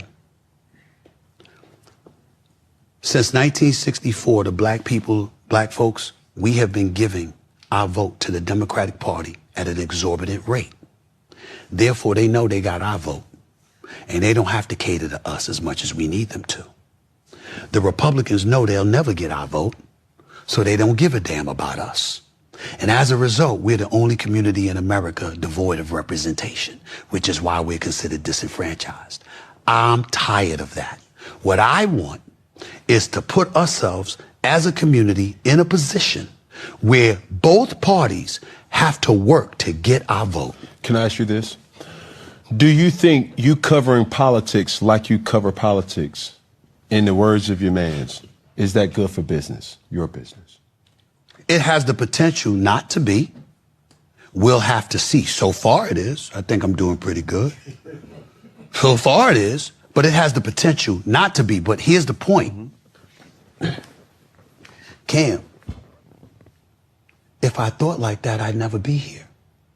There's plenty of decisions over the years I could have made that would have been good for business. But I had the courage to tackle the issues that I felt passionate enough to attack. That's what makes me me. Wow, what a hero, Stephen A. Republicans know they'll never get our vote. And that's why we're disenfranchised. And I'm tired of that, he says. Well, why don't you ever give Republicans your vote? Why? Because you've believed what the Democrats have said about the Republicans? Because John Fetterman knows different. Stephen A., you're disenfranchised because you choose to be. So you can sit there high on your horse, act like the martyr. I'll say what I have to say because somebody has to say it. Dude, Donald Trump said to you guys in 2016, what do you have to lose? What do you have to lose? So why haven't you tried us? Whose fault is that? It's not the Republicans. That's yours. When we come back on the Wendy Bell radio program, I want to talk about this Minnesota situation. Minnesota is so beyond mucked up. I can't even begin to tell you. The front runner, GOP candidate for governor, has just dropped out of the race. Why? Maybe Stephen A. would like to listen to this next on the Wendy Bell Radio Network. Don't tell us that we don't invite you. You've purposefully selected against us. So what do you want us to do about it? You've chosen. Republicans know they'll never get our vote. Whose fault is that? That's yours. That's not mine. Okay. You continue having crappy neighborhoods and crappy schools. Yeah. You continue with that. We believe in choice. We believe in you, Stephen A., having choice. It's the Democrat Party that wants you railroaded into some suck public school, which, by the way, you're going to hear from Project Baltimore coming up. Okay? Just going to tell you that. You know what makes me angry about that? That bothers me. What? What's that? I was doing Andy Rooney. Go ahead. Is that Cam Newton's like, do you think it's bad for business? So you're telling me you'll lie to people for money? You just outed yourself. I'm only going to say what you guys want to hear because it's good for my pocketbook. Why am I? So wait a second. So you're doing the same shit that the politicians that Stephen A. Smith has now come on board to say they don't care about us anymore. You're telling me you don't care about me because I'm just going to tell you what you want to hear to get you to keep watching the show so I get clicks. Why didn't Stephen A. push back on that? And Steve, you do exactly what he does exactly what he's bitching at everyone else for doing. Keep voting for this. You voted for Kamala. Yeah, jackass. And then you were pissed that she sucked. Yeah, no, she didn't no get shit, Sherlock. She got like 0% of the primary vote in 2020. What are you talking about? Are you out of your mind? She dropped out after the first round. And you thought that was the one you should put your eggs in the basket of. The one that they didn't allow anybody else to be on the primary. Really? Okay. The one who never answered a real question. The one who never sat down for a real interview. The one who has no independent thought. You voted for that. And you're pissed that Republicans will never get your vote. Sounds like you got a you problem, Stephen A. That's not a me problem. That's a you problem. Good luck with that. I can't help you not be stupid. I still don't understand, and no one ever says it. So it's okay with these certain gerrymandering to disenfranchise white people, as you call disenfranchised. We all get one vote. Yeah. Trust me, I don't vote for the person that represents me. I didn't get 15 I'm mail-in devoid ballots. of representation. I live in Pittsburgh. Why did I never get mail-in ballots? Yeah. Nobody in my family who's conservative got mail-in ballots last time, 2020. Yeah, you could have voted what? Why not? 27 times? Hell yeah, I could have. Hey, Wendy, you and Brock have been my daily companions since the days of the BS board. My Rumble handle is DC. I'm not even going to say it. In the early days of our relationship, I was living in Poland. So you two were part of my dinner time routine. Now that I've returned to the Wild West in Washington, you are my breakfast guests, usually delayed viewing. All that to say, I could quote your longtime advertisers. Recently, I convinced my friend of more than 40 years to see Dr. Simkovich. I traveled the 2+ hours from Washington to SeaTac to meet my friend and then accompany her to Pittsburgh. My friend has been in 3 serious car accidents, which have resulted in debilitating concussions. When we arrived at the Simkovich Concussion Institute, we weren't sure she would be able to be treated. My friend nearly broke into tears when Dr. Simkovich shared his diagnosis and said he would start the treatment immediately. It's now a couple weeks since we arrived home. My friend testifies that she can see clearly, so much so that it shocks her every day. The headaches that have prevented her from enjoying her grandchildren are gone. She's convinced that he addressed issues she has had since birth. The experience was life-changing.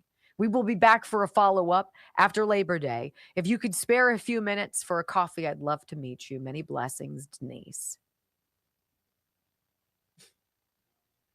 412-366-3700. 412-366-3700. Simkovich ConcussionInstitute.com. Dr. Charles Simkovich. Simkovich ConcussionInstitute.com. Because it works. Because it works. I've never heard of a case of Dr. Simkovich saying it didn't work. I've never heard of that. I've never gotten an email from somebody that was like, well, I tried it. And I was like, meh. I didn't get that. And at any time, it's just everybody like, I don't know what I would do if you hadn't suggested that. Thank you. I'm going to go to the bathroom.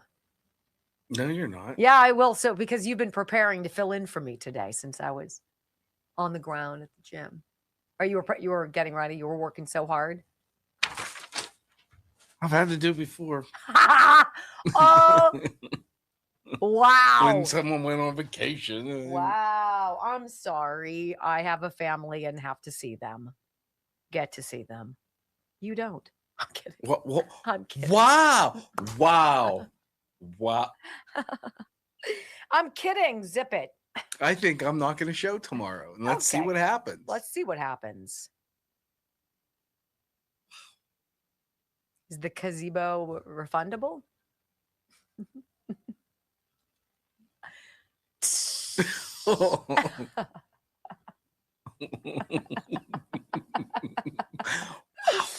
I Wow. love me. I sure do. Make it good, babe. It better be a good song. Don't tell me what to do. Okay. Fun to-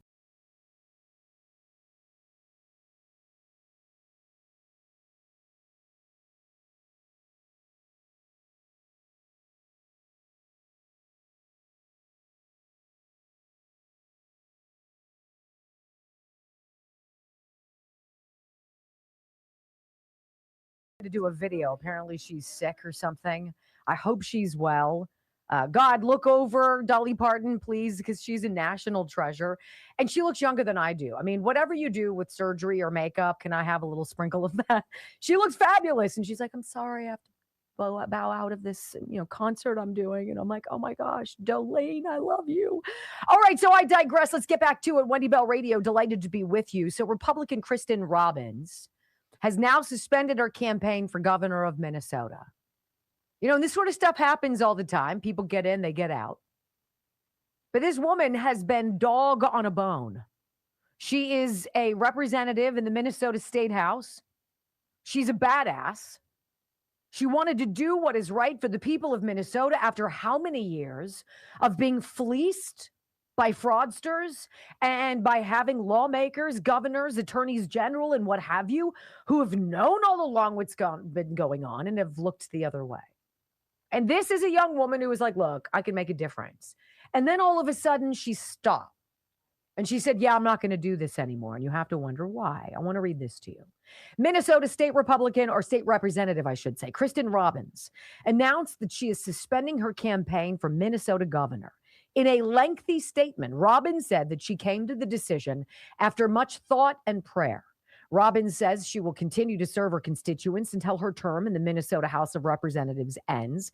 In her statement, she said, I will be engaged in this fight for Minnesota as a state representative and come 2027 as a private citizen.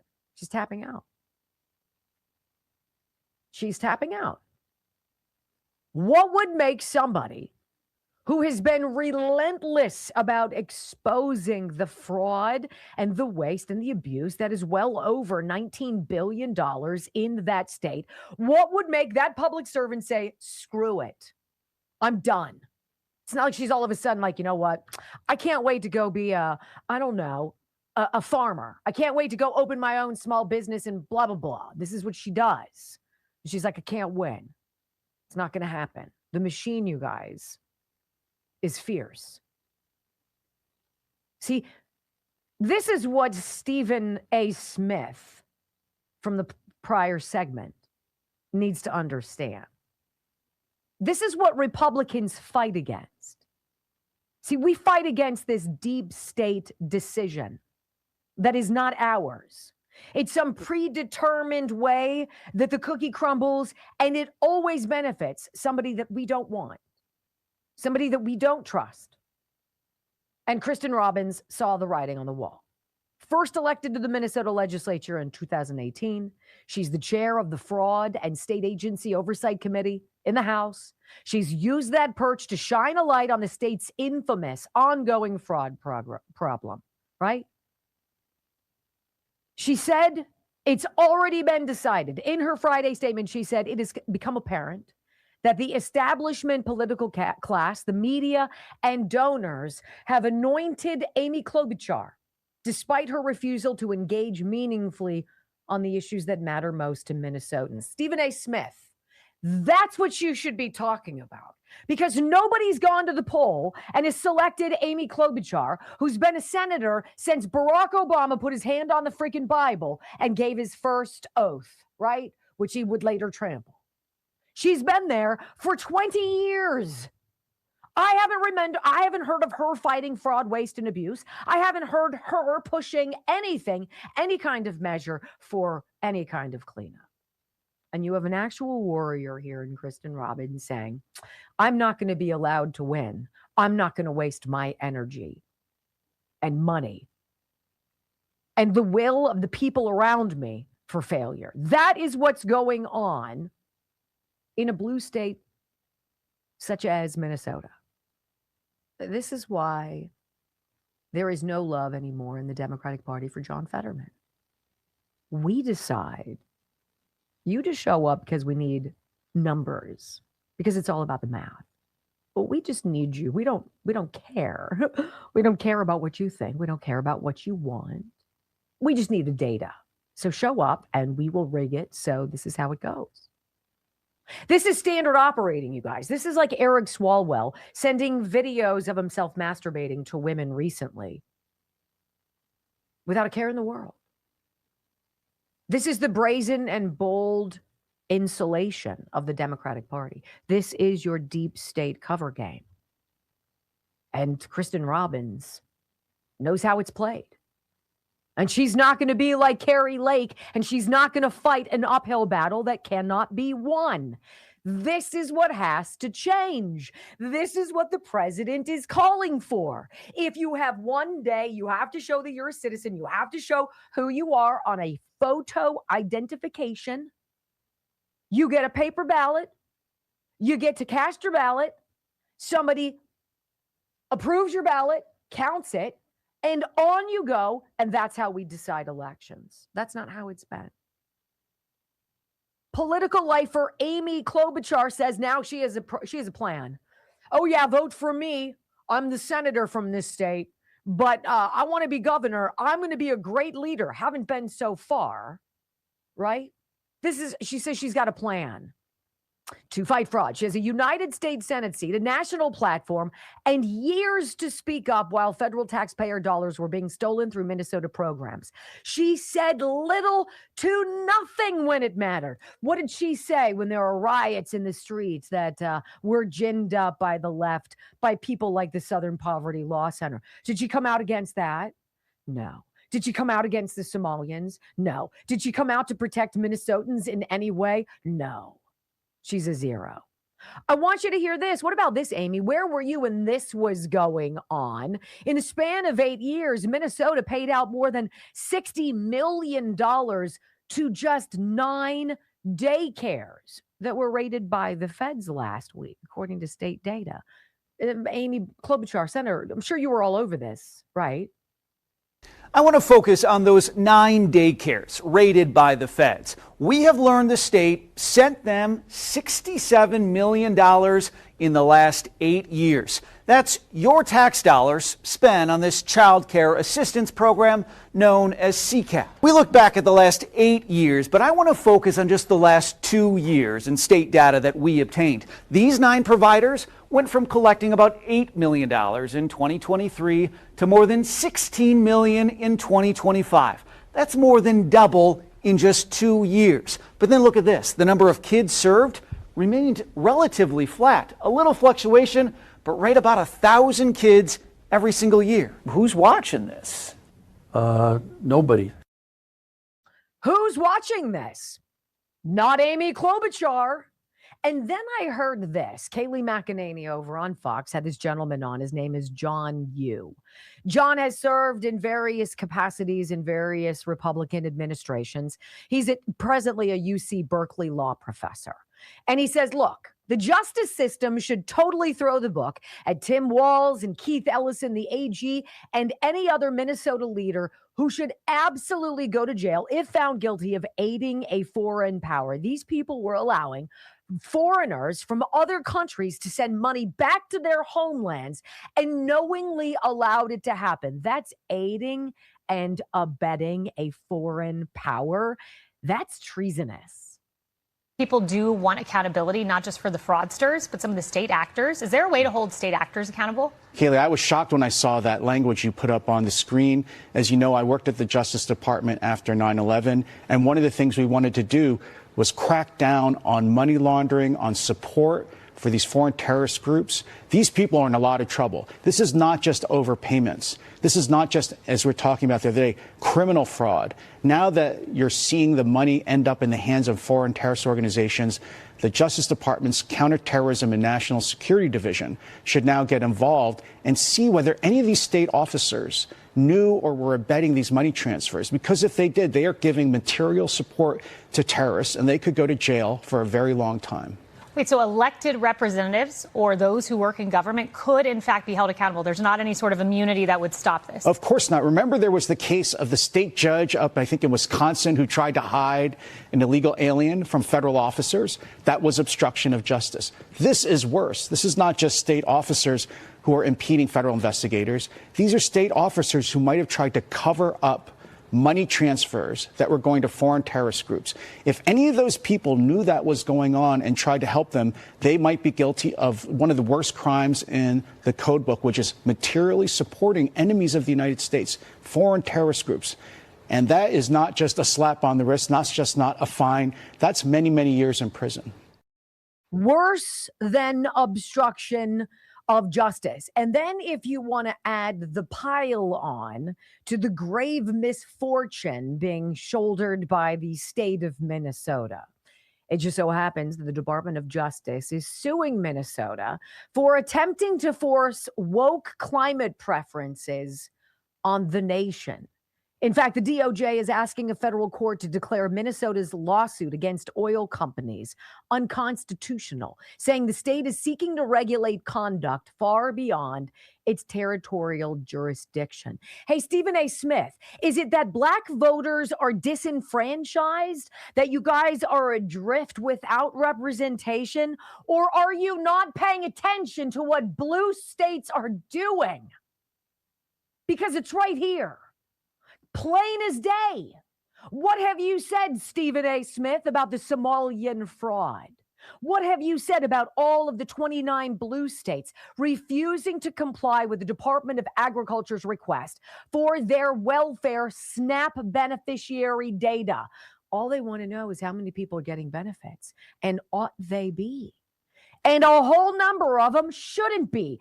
14,000 in one state who drive luxury vehicles are also getting food stamps. Stephen A. Smith, maybe you and the black community have trusted Democrats a hell of a lot longer than you should. And now you're incapable of saying that. Because here's how that would go, Stephen A. We believed you guys. We believe you guys for generations. We taught our children. Don't you dare trust those other people. Don't you dare trust a Republican. They don't like you. They're racist.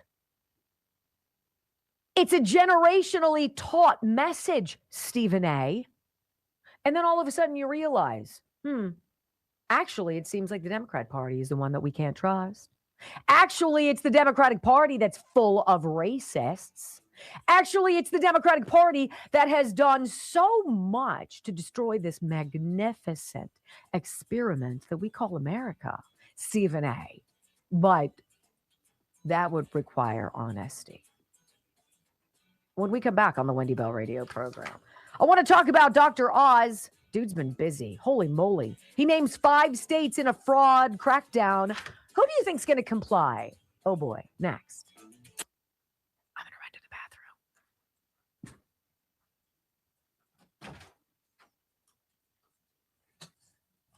bathroom.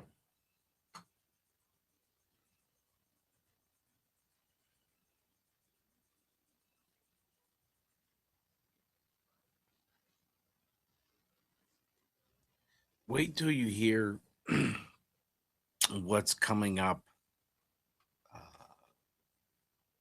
in the 2 o'clock hour.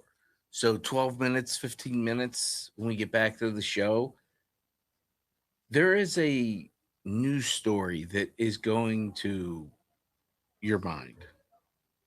It's about education and how, speaking of Democrats failing, what do they do that is good for America? It's good for any American. That's why it pisses me off with Stephen A. is that who here, as an American voter right now, isn't disenfranchised? We're not getting everything we want, and we voted for these people. It's okay to disenfranchise one. It's the racial gerrymandering is racist on its surface. I don't understand the logic behind these people and how they get outraged by these things. Like, you're clearly it's racist. It's logical. But Texas Bullion Exchange, you guys. Put your family back on the gold standard. Or the silver standard, as the case might be. Do you want to play with any silver? No. I don't want to play with what I can't keep. And now it's damaged. No.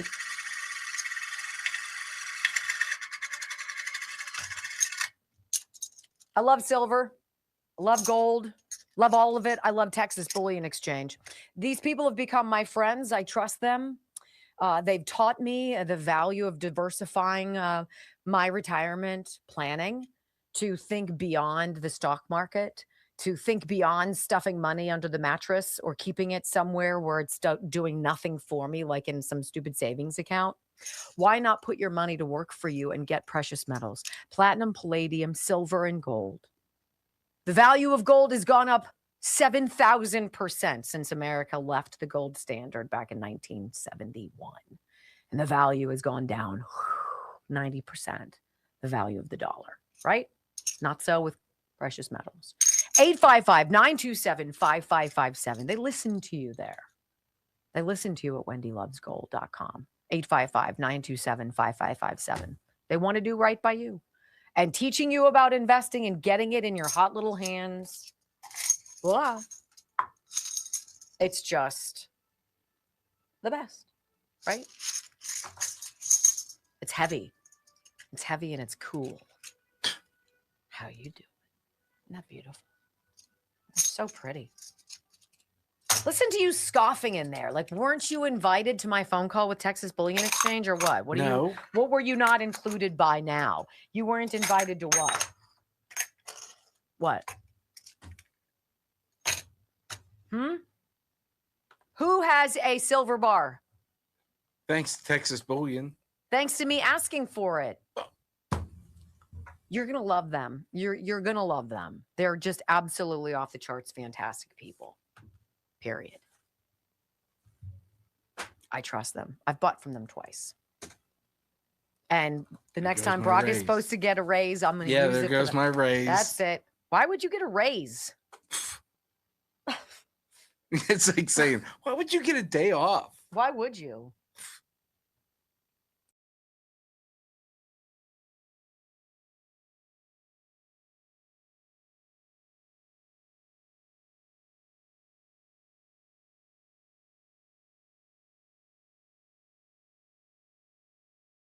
Democrats don't want the fraud to stop. Democrats need the fraud to continue because they can't get money any other way. USAID basically shut down. They can't get money from there. Act Blue. James O'Keefe did a great job blowing up the smurfing operation. All these little dollar donations supposedly funneled through kind of nobody senior citizens in the middle of nowhere. And then when James O'Keefe was like, it says here that you've donated $280,000 in the last year to the Democratic Party. Have you done that? And they're like, I'm sorry, right? That's all been blown up. They don't have money. The DNC is bankrupt. Take out a $15 million loan to get Abigail Spanberger elected, right? Now they've been successful. But what are they going to do moving forward? This is the interesting stuff. Dr. Oz giving governors kind of an ultimatum. He's like, look, governors and state Medicaid leaders, you've got 10 business days. He did this back in April. You got 10 business days to tell me and the Center for Medicaid Services whether you're going to commit to conducting a swift revalidation of high-risk Medicaid providers and to give me, Dr. Oz, a proposed timetable along with a separate 30-day deadline for a broader revalidation process. He's like, we need to make sure that the people who say they're giving service to people are giving service to people. And we need your help in that. And it's crickets. Same thing that the Biden administration did. Every time the Trump administration is asked for anything, crickets. Crickets from the past. If you don't comply, you will be audited, Dr. Oz says. And they mean it. I want you to hear him here. He talks about the staggering degree of hospice fraud just in California, and that his review of the fraud has already led to the delisting of nearly 500 bogus hospice providers, all of whom were cashing in on government money. Let's get into the root cause of this problem. Nobody was paying attention. And when thieves steal, they corrupt the entire society. So these busts that you're witnessing here, conducted by Billy Asile, who's the U.S. attorney out there, are the first major efforts to show the people of Los Angeles that we are serious about this problem, which is wanton, out of control, rabid fraud, not just in hospice, by the way. There's also personal care services and other areas we'll get into. But let me put the numbers out there so everyone's clear. 1 in 3 hospices in America are in Los Angeles, not California, LA. 1 in 3.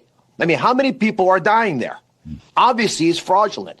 And the red flags that were mentioned in that wonderful report are all evident. You have doctors selling their souls, basically their license number, to open multiple hospice relationships. They dishonestly claim people are dying when they're not. If they steal your money, they will steal your life. They don't care at all about you. They don't care. Of course not. Of course they don't care about you. The Centers for Medicare and Medicaid Services zeroing in on 5 states in particular as the Trump administration escalates its crackdown on fraud, waste, and abuse. He says they've written letters to Minnesota, California, a letter to Florida because they're worried about the durable medical equipment fraud there, to New York and to Maine, and there are more coming. Now, this is interesting because they're also revealing foreign influence in these fraud schemes, which, if you'll remember, we just heard from the gentleman talking about basically the whole weaponization of the government and this grand conspiracy. These are the things that are going to come out in a lot of these developments. We know the Cuban government, Dr. Oz says, the Cuban government seems to be implicated in some issues in South Florida, where you have twice as many durable medical equipment suppliers selling wheelchairs and knee braces than McDonald's, says Dr. Oz. There are more people selling wheelchairs and knee braces than there are golden arches selling quarter pounders with cheese. Does it seem odd to anyone? Of course. And yet the blue state, Stephen A. Smith, if you're watching, you should be, because I'd love to talk to you about it, right? That's your Democratic Party. That's your Democratic Party. So they didn't just lose you and the black voters. They've screwed over America, sir. And we've been talking about it for a long time. So if you don't want to vote for us, okay. But please don't tell us you're disenfranchised, because you're most assuredly not. When we come back on the Wendy Bell radio program, it's just this education topic. We need to talk about education. We're going to talk about the failure of the public school system, and we're going to be playing for you, and it's going to be jaw-dropping. You're going to hear from a mother whose high school senior son is set to graduate, like my kids are, in the next 2 weeks. Except she gets a phone call and finds out, your son's only passed 3 classes his entire 4 years of high school. In fact, he's not going to be graduating. He needs to go back to the freshman year. Say what? Yeah. I got that for you next on the Wendy Bell Radio Network. The story will blow your mind. And there are many areas to discuss, because the mom blames the school, right? The education system. The education system can be like, ooh, we're so busy today. We don't have a possible way of keeping track of everybody. Well, does it start at home, or is it the school's fault? Or is it a combination? And where's the dad? That's another big question I have, but we'll get there. Let me tell you, I got a drink. Thank you for getting me ice, by the way. I tried to be helpful and provide my own beverage for myself today, but I failed. Forgot to put Chef IQ ice in it. I'm totally not supposed to talk about them. But that ice maker, Chef IQ, is the bomb. It's the best. Okay. With a little scoop of Dr. Gundry MCT Wellness, It's a big part of my health regimen. This with the collagen in my tumbler every day. That's what it is. MCT Wellness is Dr. Gundry's secret recipe. But it's not such a secret because the recipe's right here on it. This is a dietary supplement that is remarkable for crushing your appetite. It's also amazing because it has MCT and polyphenols to support brain health, and it supports the production of ketones for more energy. So you're going to not be hungry, but you are going to have more energy. And Dr. Gundry says, if you use this and you drink this, and you're already drinking water, why wouldn't you just pour a scoop in it? You're going to lose a lot of weight. He lost 70 pounds, right? Thehealthyfat.com/Wendy. Thehealthyfat.com/Wendy. I'm just gagging. I'm sorry.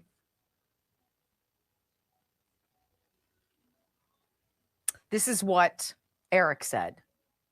I'll try to keep this short but informative. Been going to the gym, dieting, but I would negate any progress with the junk I ate on the weekends. Amen. Spending my hard-earned money on Dr. Gundry, MCT Wellness, thehealthyfat.com/Wendy, has kept me focused during the weekends, so now I don't waste it. After 6 weeks of drinking this, I'm down 21 pounds and 2 belt loops. He wants to lose Dr. Gundry 70 pounds. He says, I have a long way to go, about 70 pounds total, but this is a great start. That's awesome. This is what it looks like. Thehealthyfat.com/Wendy. This is our new one. Pardon me. Love it. If you're drinking water, why wouldn't you drink a dietary supplement that crushes your ability to or desire to eat? That tastes great. I have 2 more things of the watermelon, and then I'm going to get the blueberry. Well, you couldn't order it now. We could switch it up. Mm-mm. It's the same way I'm not going out and getting more groceries until we eat all the stuff that's in the refrigerator.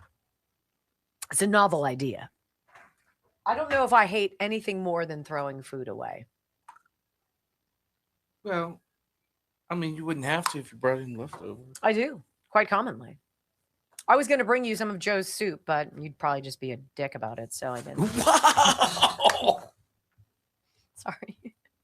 Wow. Is that Gestapo soup? It's not Gestapo. No. Gazpacho is summertime. I'm not ready for that yet. That and vichyssoise. Leek potato chilled. Chives on top. Yep. Yep. Stir fry is a big fave. I get the Riverbend Ranch beef I sticks. still haven't strips. had the... I always hear about the chicken. What is it that Michael made when he was here? What's that? Tuscan chicken? You know, it was chicken Malaise or something. Oh, chicken Milanese. Never had it. Been hearing about it for 5 years. Why should I have to cook it Never for you? had- I cook it for my family and they eat it all. Why would I bring you some? Well, couldn't you How often cut a piece in half? How often? And give half to Murphy. How often do I bring you food? Maybe once a week, maybe. How often do I bring you pretzel shop? Once a week, maybe. Maybe. Oh, that honey mustard was to die for. When's the last time Next you time didn't you need to get get pretzel me 2 shop? pretzels. What's that? Next time I want 2 pretzels. Fatty boobalatty. Yeah, right. Look out. One Fat for each bottom judge. girls. Oh my gosh. There's nothing like fresh pretzels from a pretzel shop dipped in mustard. Yeah. Except I said this in St. Louis, they have them wrapped around hot sausage. Sausage, like long sticks of sausage. They have that. Like bars, like sticks. Yeah, like hot dogs and stuff like that.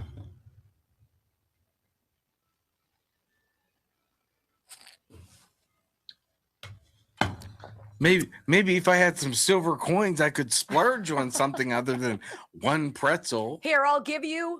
No, I don't want it now. I don't want it. Keep your charity silver.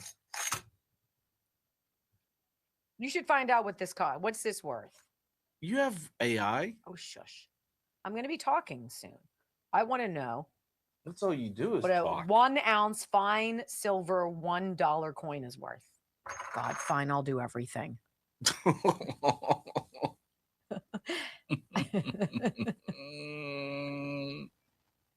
Well, Eric Swalwell says if you're going to do it yourself, it's the best way to do it. Just make sure you just record don't put it on Snapchat. Just record it through, through a Here, let me mirror. record you for Snapchat. Oh, looking that up. $80. That's pretty good. It's worth something with someone's willing to pay for it. I have 1, 2, 3, 4, 20 of them. What's 80 times 20?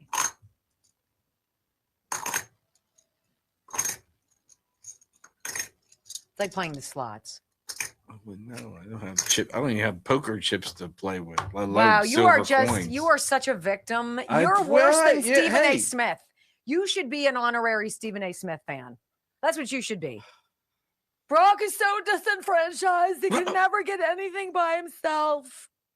He's never invited. He never tries anything. Nobody looks out for him. Oh, Brock. Somebody should throw a $1 bill at you. Wow. Rumble will take 40% of it. You'll get. I'll get nothing, right? Rumble got to take their cut. Everybody's taking Brock's cut. Bell, America's anchor mom, fighting for America 1 hour at a time. Welcome to the family. We're going to win so much. We're going to win at every level. We're going to win economically. We're going to win with the economy. We're going to win with military. We're going to win with healthcare and for our veterans. We're going to win with every single facet. We're going to win so much, you may even get tired of winning. And you'll say, please, please, it's too much winning. We can't take it anymore. Mr. President, it's too much. And I'll say, no, it isn't. We have to keep winning. We have to win more.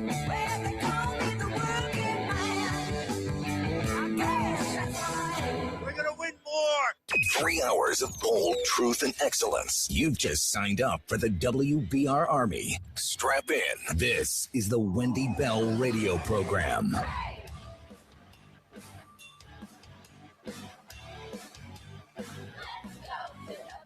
Welcome back. Hour number 3 of the Wendy Bell radio program is live and on the clock.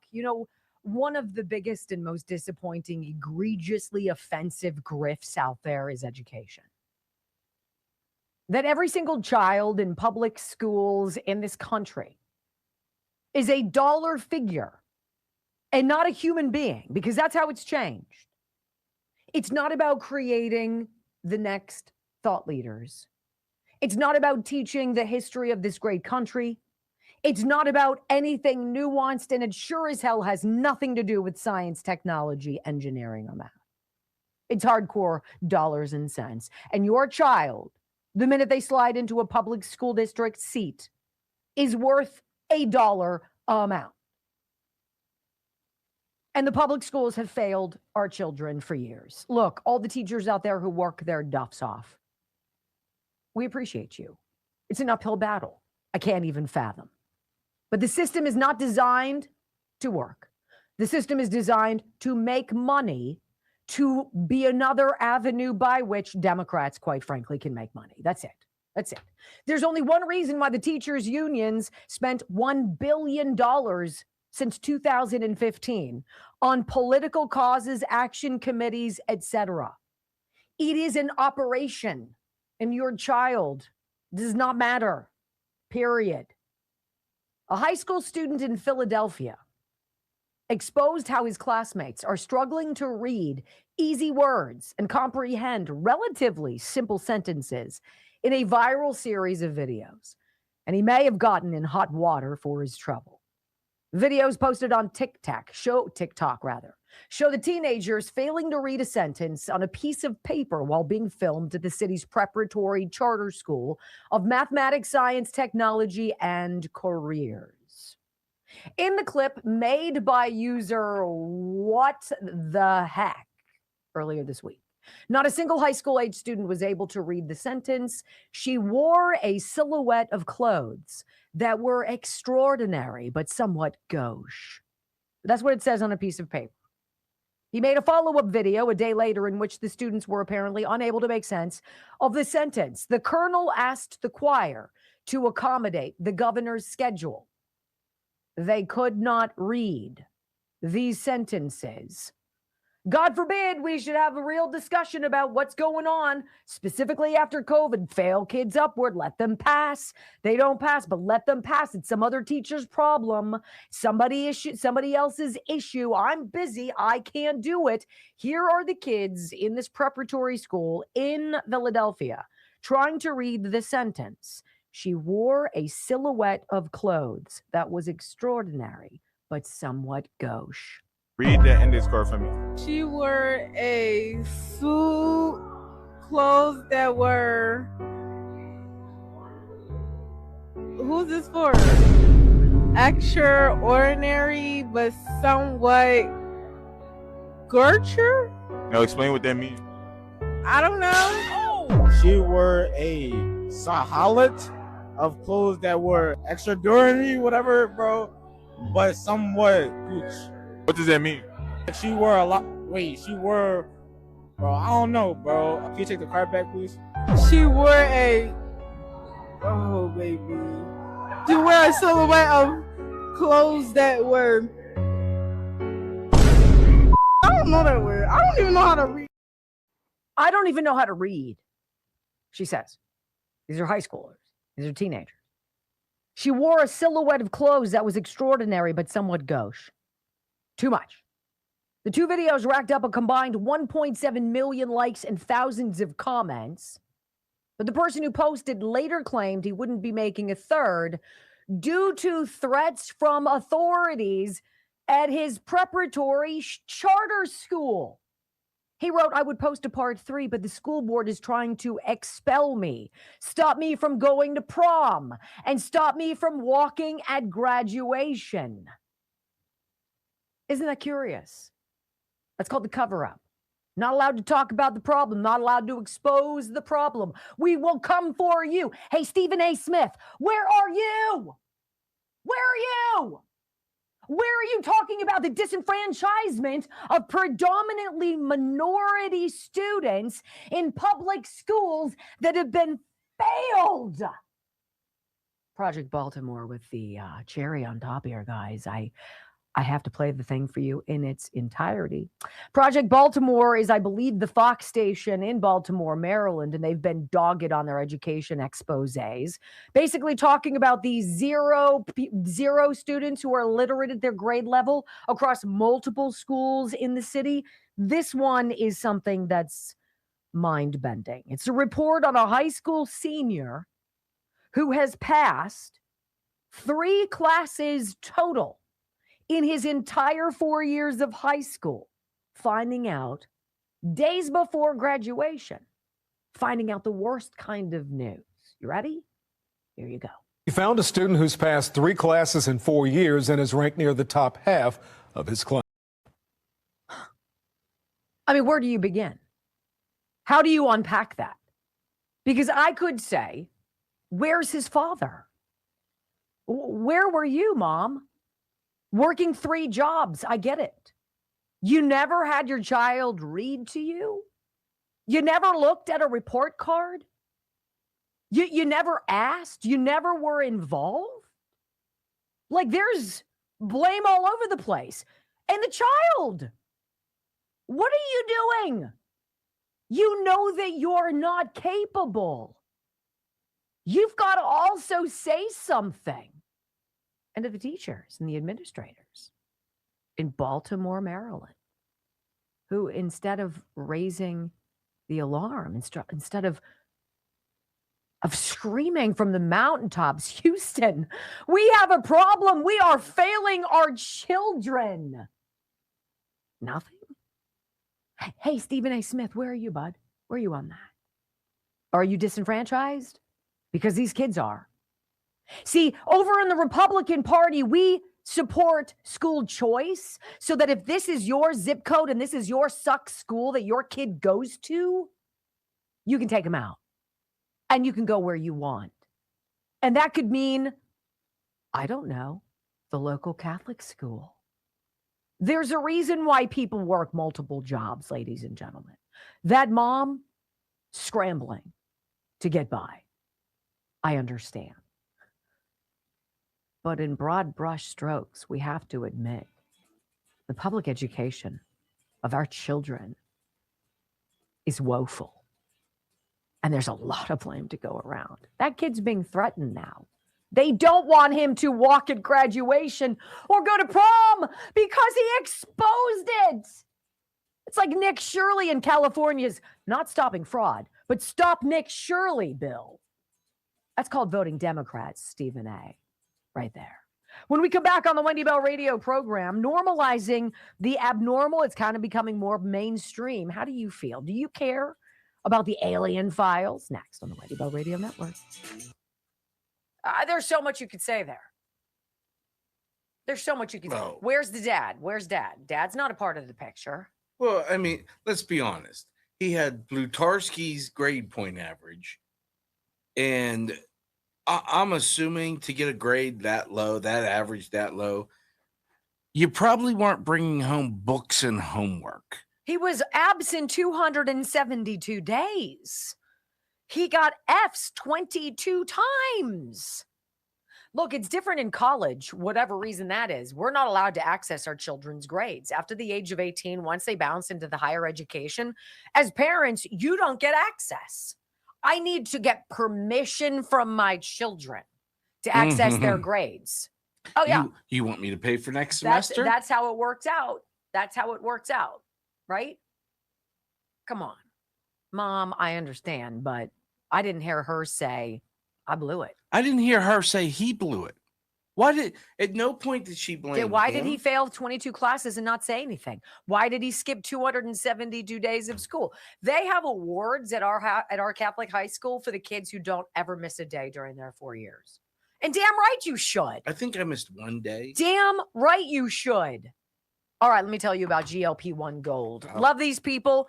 This is Juvenon. This is bloodflow7.com. One hormone in our body called GLP-1 plays such a huge role in telling your brain that you're full and helping control your appetite. But when that signal from that hormone isn't firing, it's not working well, cravings stay loud. Bah, bah, bah, bah. Eat some Pringles, have some Skittles. That's me.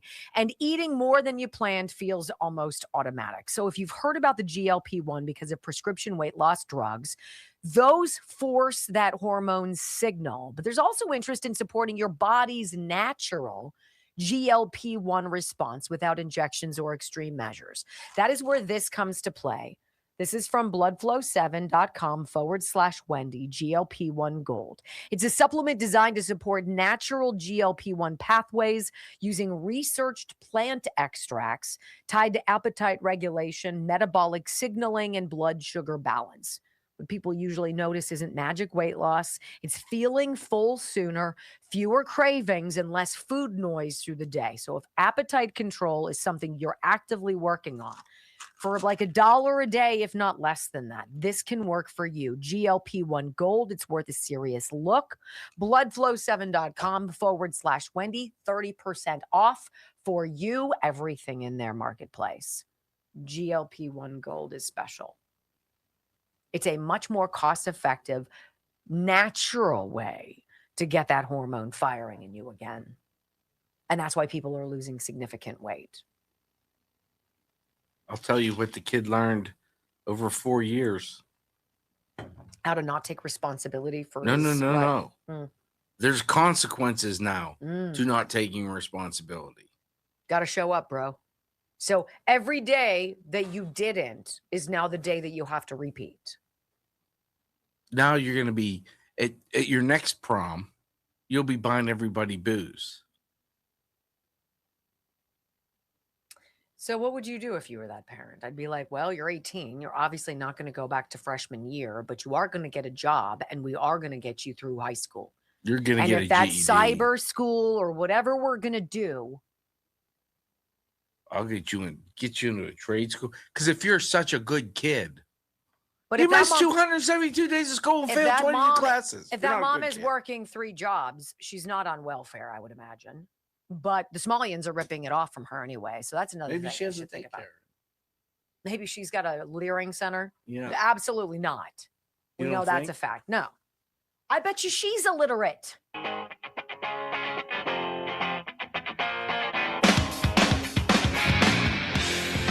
So what do you guys feel about these alien files? The UFO drip, drip, drip. All of the spacecraft that we've known about since World War II, end of World War II. Demonstrable evidence of biologic material of alien something or other. It's coming out. It's coming out. It's interesting. This drip, drip, drip of information from scientists going missing. What did they know? What's going on? Why is this so top secret? Why has it been kept from the American people? Comedian Tim Dillon has a very interesting take. I wonder what you think about this. And I don't know. I could be biased. I probably am. I say it every day. I'm woefully biased. I'm interested as nuts in this storyline. Tim Dillon, comedian, says, nah, people don't care. Do you agree with that? Listen. The government has spent the last week telling you there are underground alien bases in the ocean and maybe in the center of the earth. And those aliens are fighting each other and may start to fight you. And you know what the response has been? Pretty muted from the public. It's been a pretty muted response. No one really cares that much. Nobody cares that much. The government's literally coming out and going, hey, so we're being observed by a higher race of interdimensional wah, wah, wah. People don't care. People do not care. And I kind of love that. This Anna Paulina, whatever her name is, God bless her, Anna Paulina Luna, she's out there talking about interdimensional beings. Everybody, that guy Tim Burchett is out there saying they're under the water. And by the way, maybe they are, but no one cares. So is that true? Does no one care? Or is this sort of like people who are willfully blind to the COVID vaccine safety signals?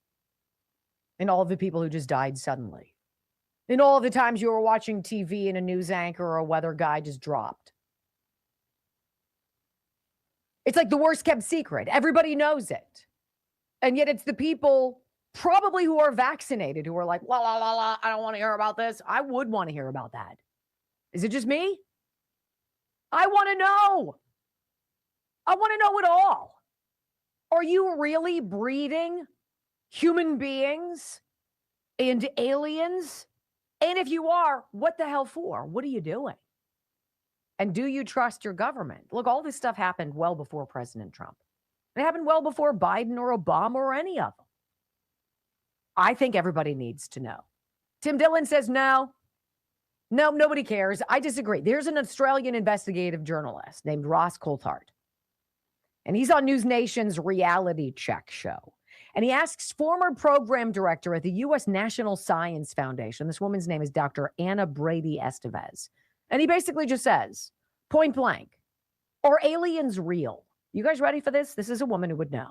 Listen. How convinced are you that there is a non-human intelligence that's engaging with this planet and that the United States has reverse engineered or is attempting to reverse engineer their technology? Well, I always want to, have humility for anything being possible, but I would put it at 95%. So, we could always be wrong, but I've seen a lot, I've heard a lot, and just logically, it doesn't really make sense that there wouldn't be life in other places or exotic, forms on this planet. So it's certainly possible that that's not the case, but we've seen enough indications and very credible people, asserting, amongst having seen a wide range of things as well. So they're dancing on the line. The experts and the people who know damn well what's going on. They're not allowed to say stuff. They haven't said stuff before. And so now they're like, well, yeah, I really don't know. But if I were to make a guess, I mean, it's just totally like off the wall. I would say 95%. That's not an educated guess. That's I'm telling you that it's going on without me telling you that it's going on. And then he continues, Ross Coulthart does. And he says, so you're 95% certain that aliens are real. And she says, yes, the evidence is overwhelming, but the government doesn't want to force people to accept something they're not interested in. What? I think the goal is actually to be respectful of people. So the fact that, we don't need the president to tell us, about our religion, our favorite music, how to run our families. So, I think the government's actually said a lot while still being respectful of not trying to force people into accepting something that might not be that they might not be interested in engaging with or accepting. I mean, it's rare that more than 50% of people agree on anything. So I think, 50% we're already there. I mean, what do 50% of Americans agree on? It's an interesting way to not answer a question by answering the question. It absolutely is real. Everybody knows it's real, and a lot of people are going to freak out. So we're going to just be like, maybe, maybe not. What? When we come back on the Wendy Bell radio program, the serious disconnect of America's young women and some stuff going on in California you need to know about. Next. Xavier Becerra from the Biden administration as the head of was he the Department of Homeland Security? He fancies himself gubernatorial material for California. Let's see if he's qualified. And the answer will be no. And then we got a podcaster who asks a young woman who has done, well, she's not necessarily a young woman. She's a mom of 5. She's a homeschooling mom. And she's an advocate for basically women feminism stuff. She basically talks about how feminism has destroyed women. And I'm like, ding, ding, ding, ding, ding. No duh. It's like how the Democrats have boned the black people. This isn't Republicans, right? Because we think that we should do stuff for everybody. It's not about extra. It's about access and equality in that regard. But see, they want extra over on the other side. It's not working. Can I ask a question for the comment section? Because I'm really interested. Because if you believe that there is a cure for cancer and they're hiding it, how does that not translate to there are, for lack of better words, aliens that they're hiding? Like I can't, like, for me, it's, if one is true, why is Stop one a connecting stretch? dots, Brock. Right. Why is one a stretch to say there's no cure for cancer? Why? But I believe in aliens, or I believe there's a cure for cancer, but aliens are just out of. That's just. Why is it that in Libby, Montana, where they were working vermiculite mines, which is asbestos, and everybody was on oxygen and they were dying and they had the highest cancer rate in the country. And it took a woman coming through who was working for the water company and ringing doorbells and finding out that the people who were answering the doorbells, talking to her about their water meter, were by and large middle-aged men on oxygen in the middle of the day. And she's like, what's going on? And she was able to put it all together. They all worked in these mines and they had no idea they were dealing with a cancerous agent. And their death rate was outrageous. And she tried to get everybody to pay attention to it. And people were like, wah, wah. They didn't want to talk about it. They didn't want to be called, they didn't want to be told that that's what happened, that they were deceived, that they worked for, and they came home with the mine vermiculite asbestos dust on their clothing. And they took off their clothing and it got into the air and their kids got it and their kids died of cancer. Everybody was dying of cancer. And she brought it to their attention and they were like, how dare you? How dare you tell everybody what's been going on? We're willfully blind. And you're like, why? Why does the young boy at the preparatory school of Suck in Philadelphia get harassed and threatened with expulsion and not being able to go to graduation for exposing his illiterate classmates? Why? There's a lot you're not supposed to know. That pissed me off. I think you're able to handle it, right? I want to tell you about Kelly Morgan. This is what she says. I've not always had my current physique. She's a bodybuilder. She's, bodybuilders. It's crazy. You're like, there's no way ever I would ever be able to look like that. She's ripped. And she goes, look, despite my current physique, I've battled yo-yo dieting, fad diets and pills, a toxic relationship with food, body dysmorphia, periods of anorexia, extreme exercise, then inconsistency and constant comparison. She says, I spent years wishing I looked like someone else. I was the bigger friend growing up, right? I lost weight in the Air Force and then gained it back. Alcohol, late nights, fast food, it adds up fast. I tried shortcuts, fen, never again. I started lifting, saw my body change. Then came life, marriage, kids, nursing school. And it wasn't until Morgane's Fitness was born in 2012 that everything finally clicked, not just physically, but mentally. And she says, I learned I will never be the tiny girl I envied and I didn't want to be. It's a big day. She says, I built strength, confidence, discipline, and a mission to help others, especially women, do the same. That's why she offers it online. It's called Morgane's Fitness's 90 Ignite. Go to morgainsfitness.com, MORGAINZ fitness.com, and scroll down and you'll see it right in the middle, big tab. Sort of like the rumble button. It screams at you, hit me fast. Click on that. Leave some information about yourself and see if Kelly Morgan in 90 days can teach you how to get your body back and give you the confidence to do anything. How about that? Even to look like 90 days before and after. That's nuts.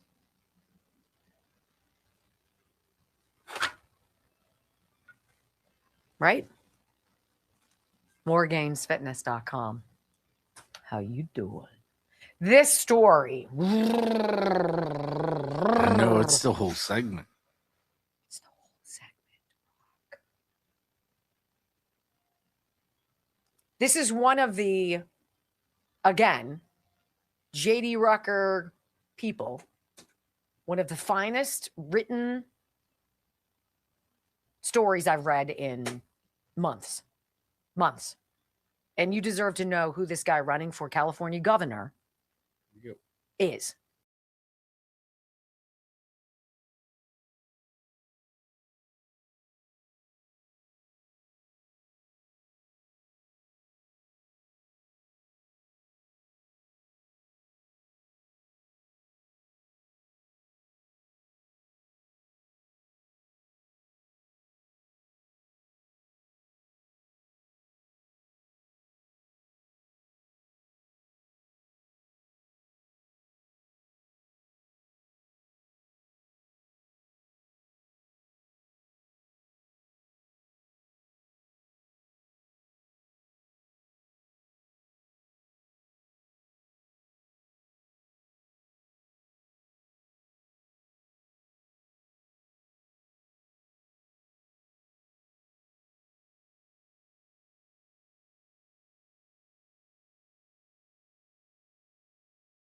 Radio program. I think June is next month is the time that we're going to have this big primary in California for governor.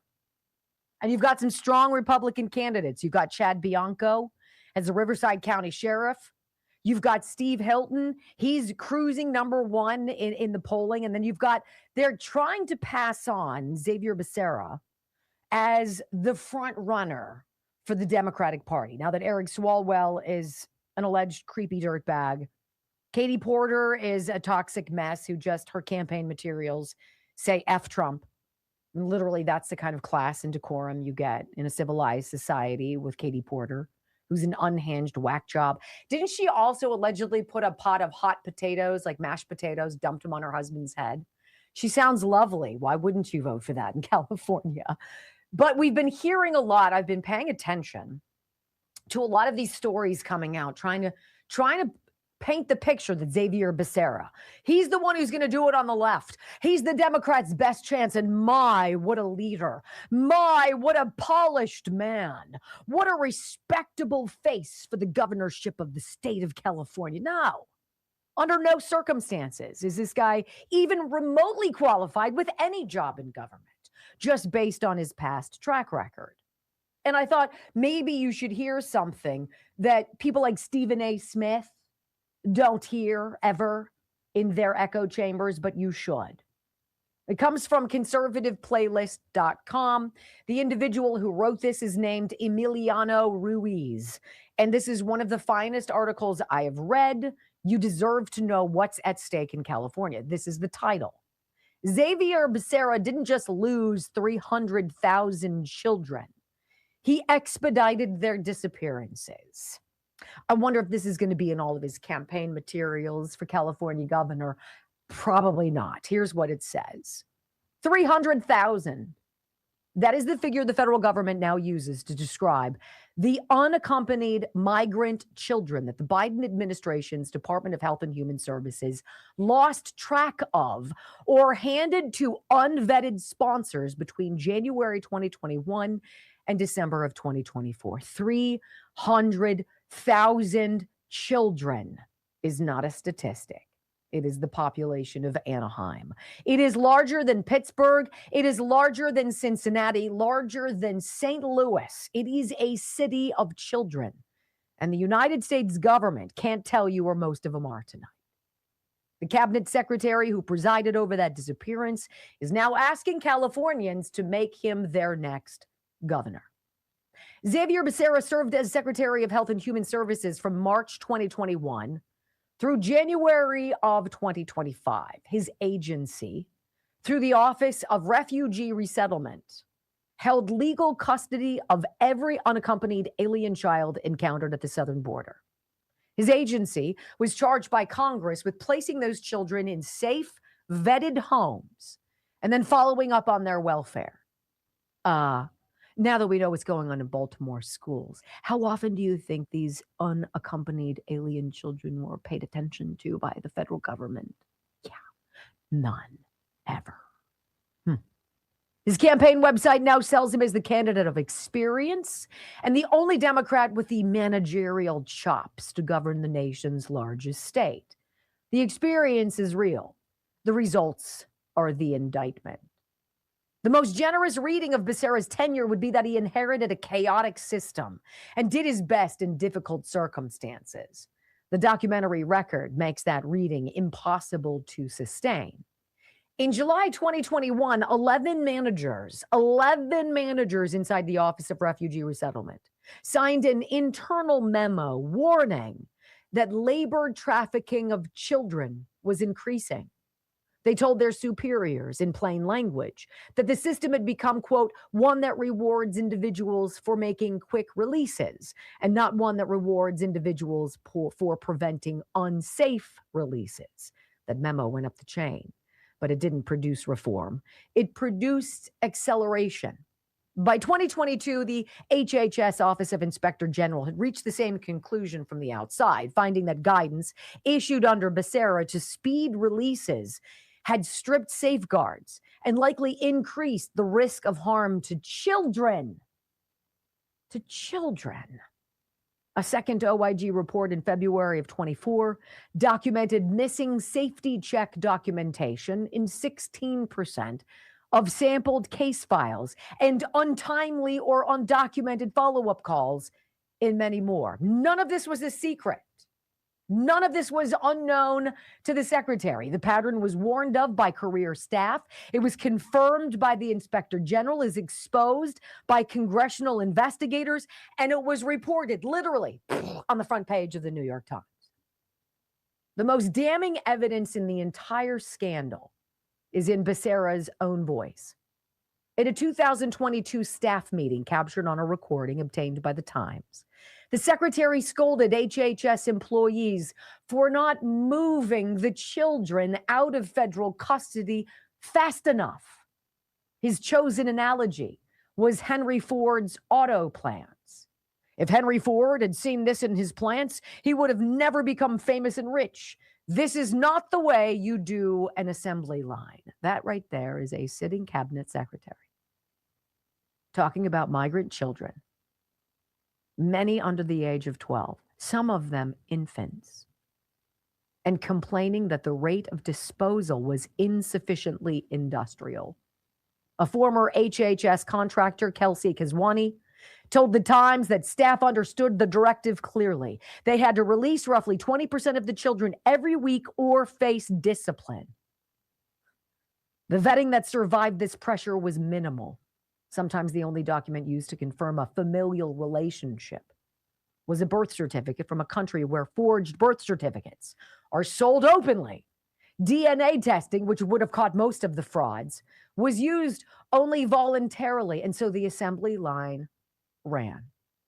In March 2023, Senator James Langford asked Becerra under oath at a Senate Finance Committee hearing, "We pleaded for you about the 85,000 children HHS could not contact." Becerra's answer, "I've never heard that number of 85,000. I don't know where it comes from. And so I would say it doesn't sound at all to be realistic." Well, that number came from his own department's data obtained by the New York Times and published weeks earlier in the same investigation that captured the Henry Ford recording. The number turned out to be conservative. By the time the Trump administration took over in January of 2025 and conducted a full audit, the actual figure of children lost or placed with unvetted sponsors had reached approximately 300,000 out of the roughly 470,000 unaccompanied minors processed during the 4 Biden years. Almost 500,000 kids. 2/3 of all the children in his agency's care were, in the most precise sense, gone. They have no idea where they are. Numbers anesthetize. The cases do not.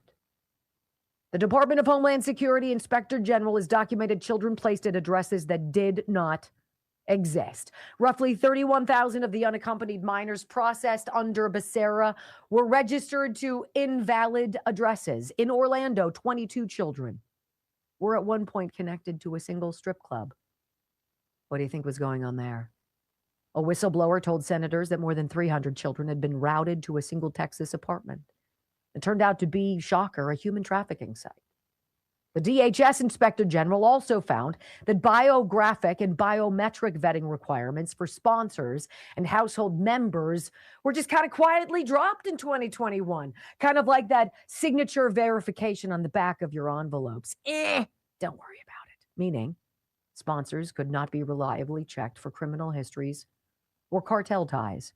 When the Trump administration began processing the backlog in 2025, HHS uncovered something of the Biden administration had managed to keep buried for years. A stack of 65,605 unaddressed reports filed by HHS staff, contractors, and the children themselves. The breakdown was released in May 2025 by Senate Judiciary Chairman Chuck Grassley. It included 56,591 notifications of concern, 7,346 reports of suspected human trafficking, and 1,688 fraud leads where adults were impersonating relatives. None of this had been investigated. The reports had been filed and shelved. Of the 22,000 children the Trump task force has located so far, 27 were found to have died by murder, suicide, or drug overdose. DHS has documented at least 2 cases of girls ages 14 and 15 who were impregnated by their sponsor or by a member of the sponsor's household. Office of Refugee Resettlement has identified 1,700 cases in which children were placed with unrelated sponsors with no record that any home study was ever performed. In at least one case, surfaced through Grassley's oversight, HHS placed a child with a household tied to MS-13 and then punished the whistleblower who reported it. Right? Becerra now stands on a California debate stages and tells voters he's the experienced steward who will manage the state's housing crisis, its homelessness crisis, its budget crisis, and its public health crisis. He brags that he sued the Trump administration 122 times.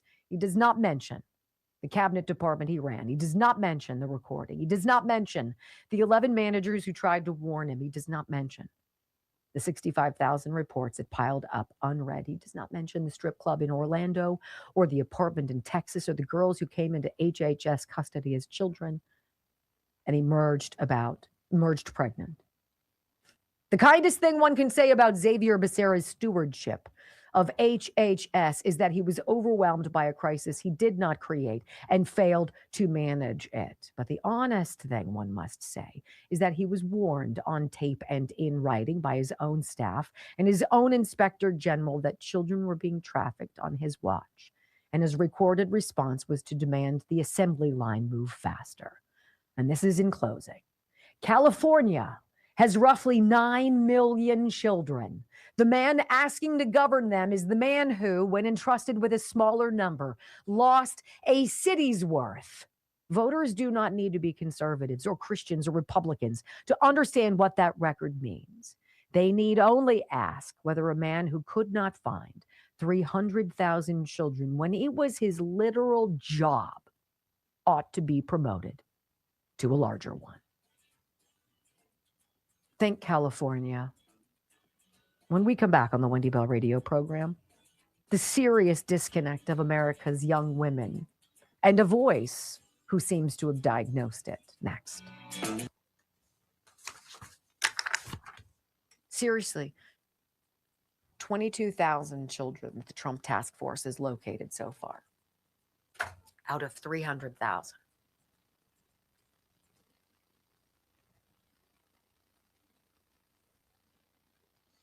$27 found to have died. Why would an immigrant child come here and commit suicide?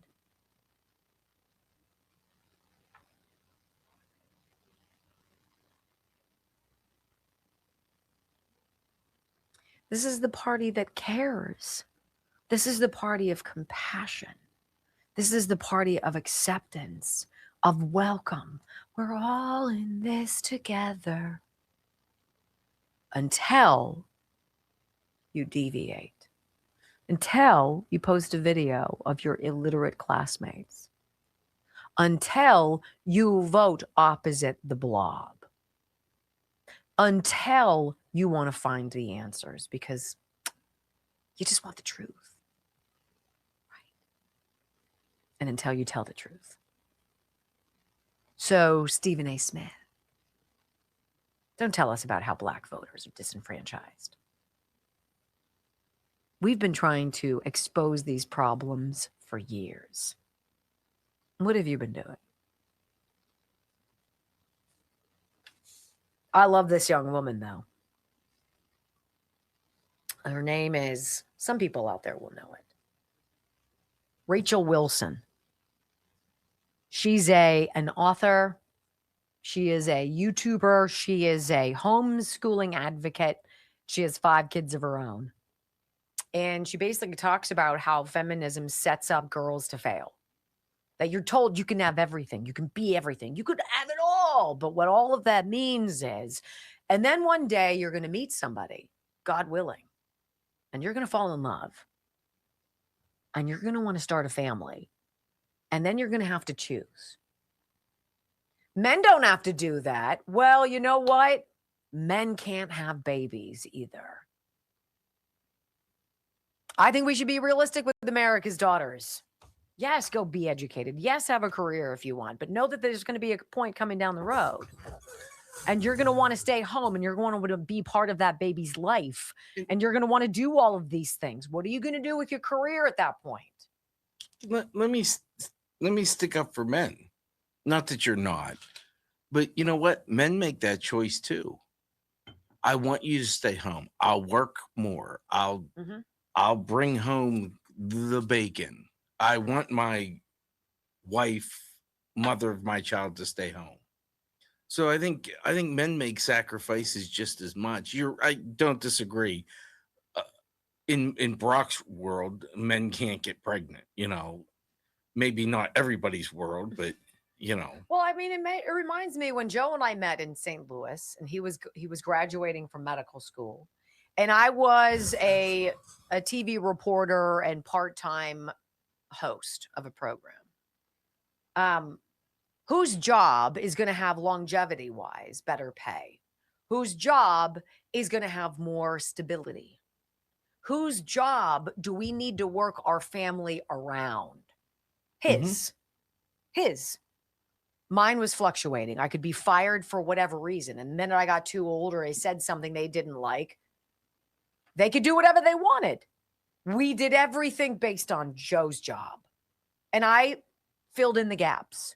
And I think I did pretty well at it, right? But that was the basis. Whatever I did was to support and assist that. And if I brought in money, that was great. That was great. My job was at home.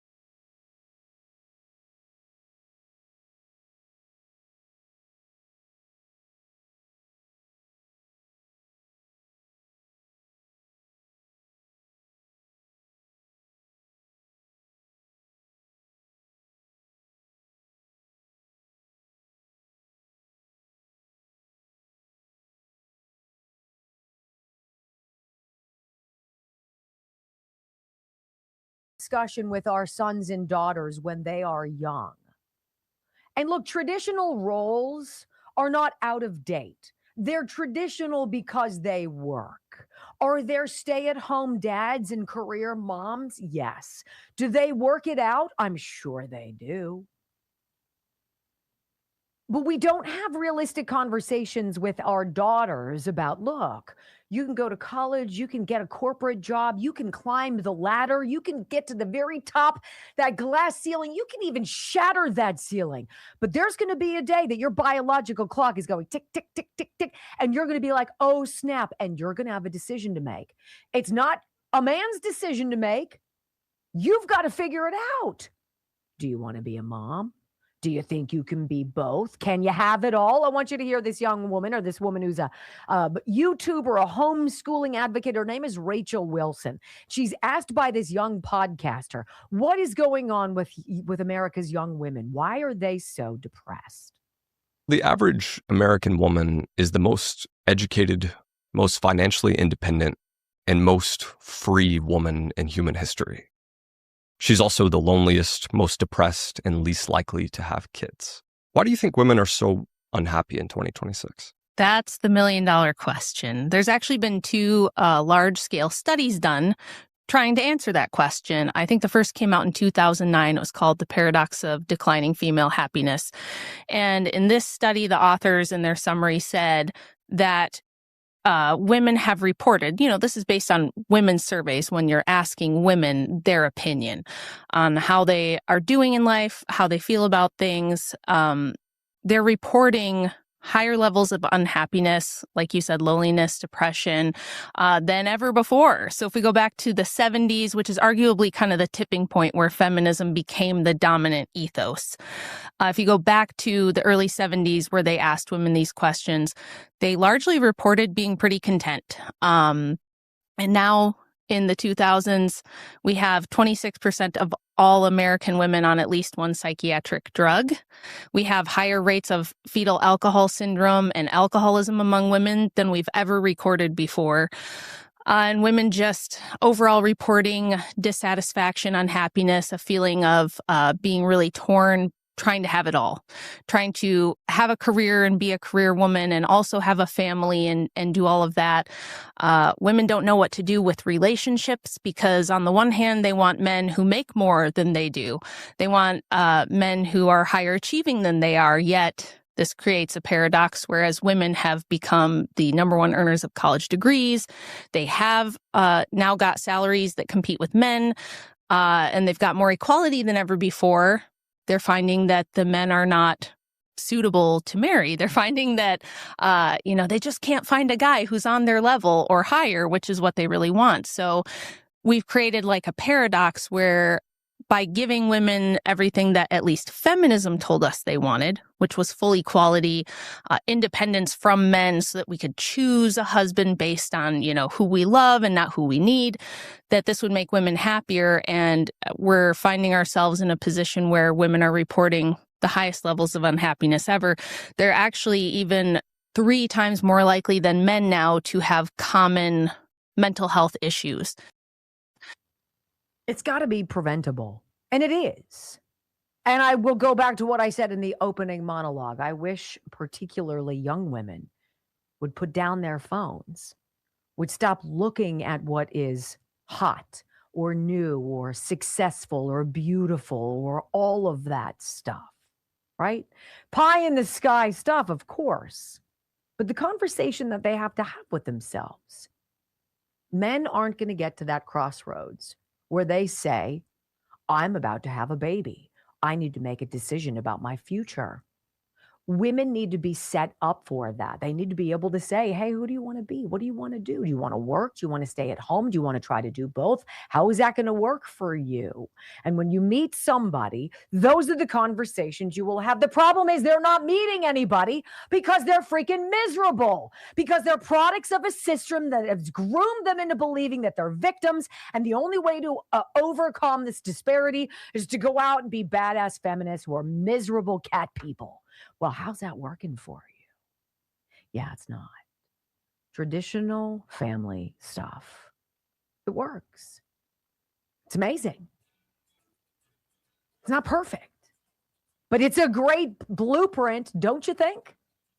Thank you for being a part of the program today. I love you guys. I hope you come on back tomorrow. Be safe out there. See ya. Peace.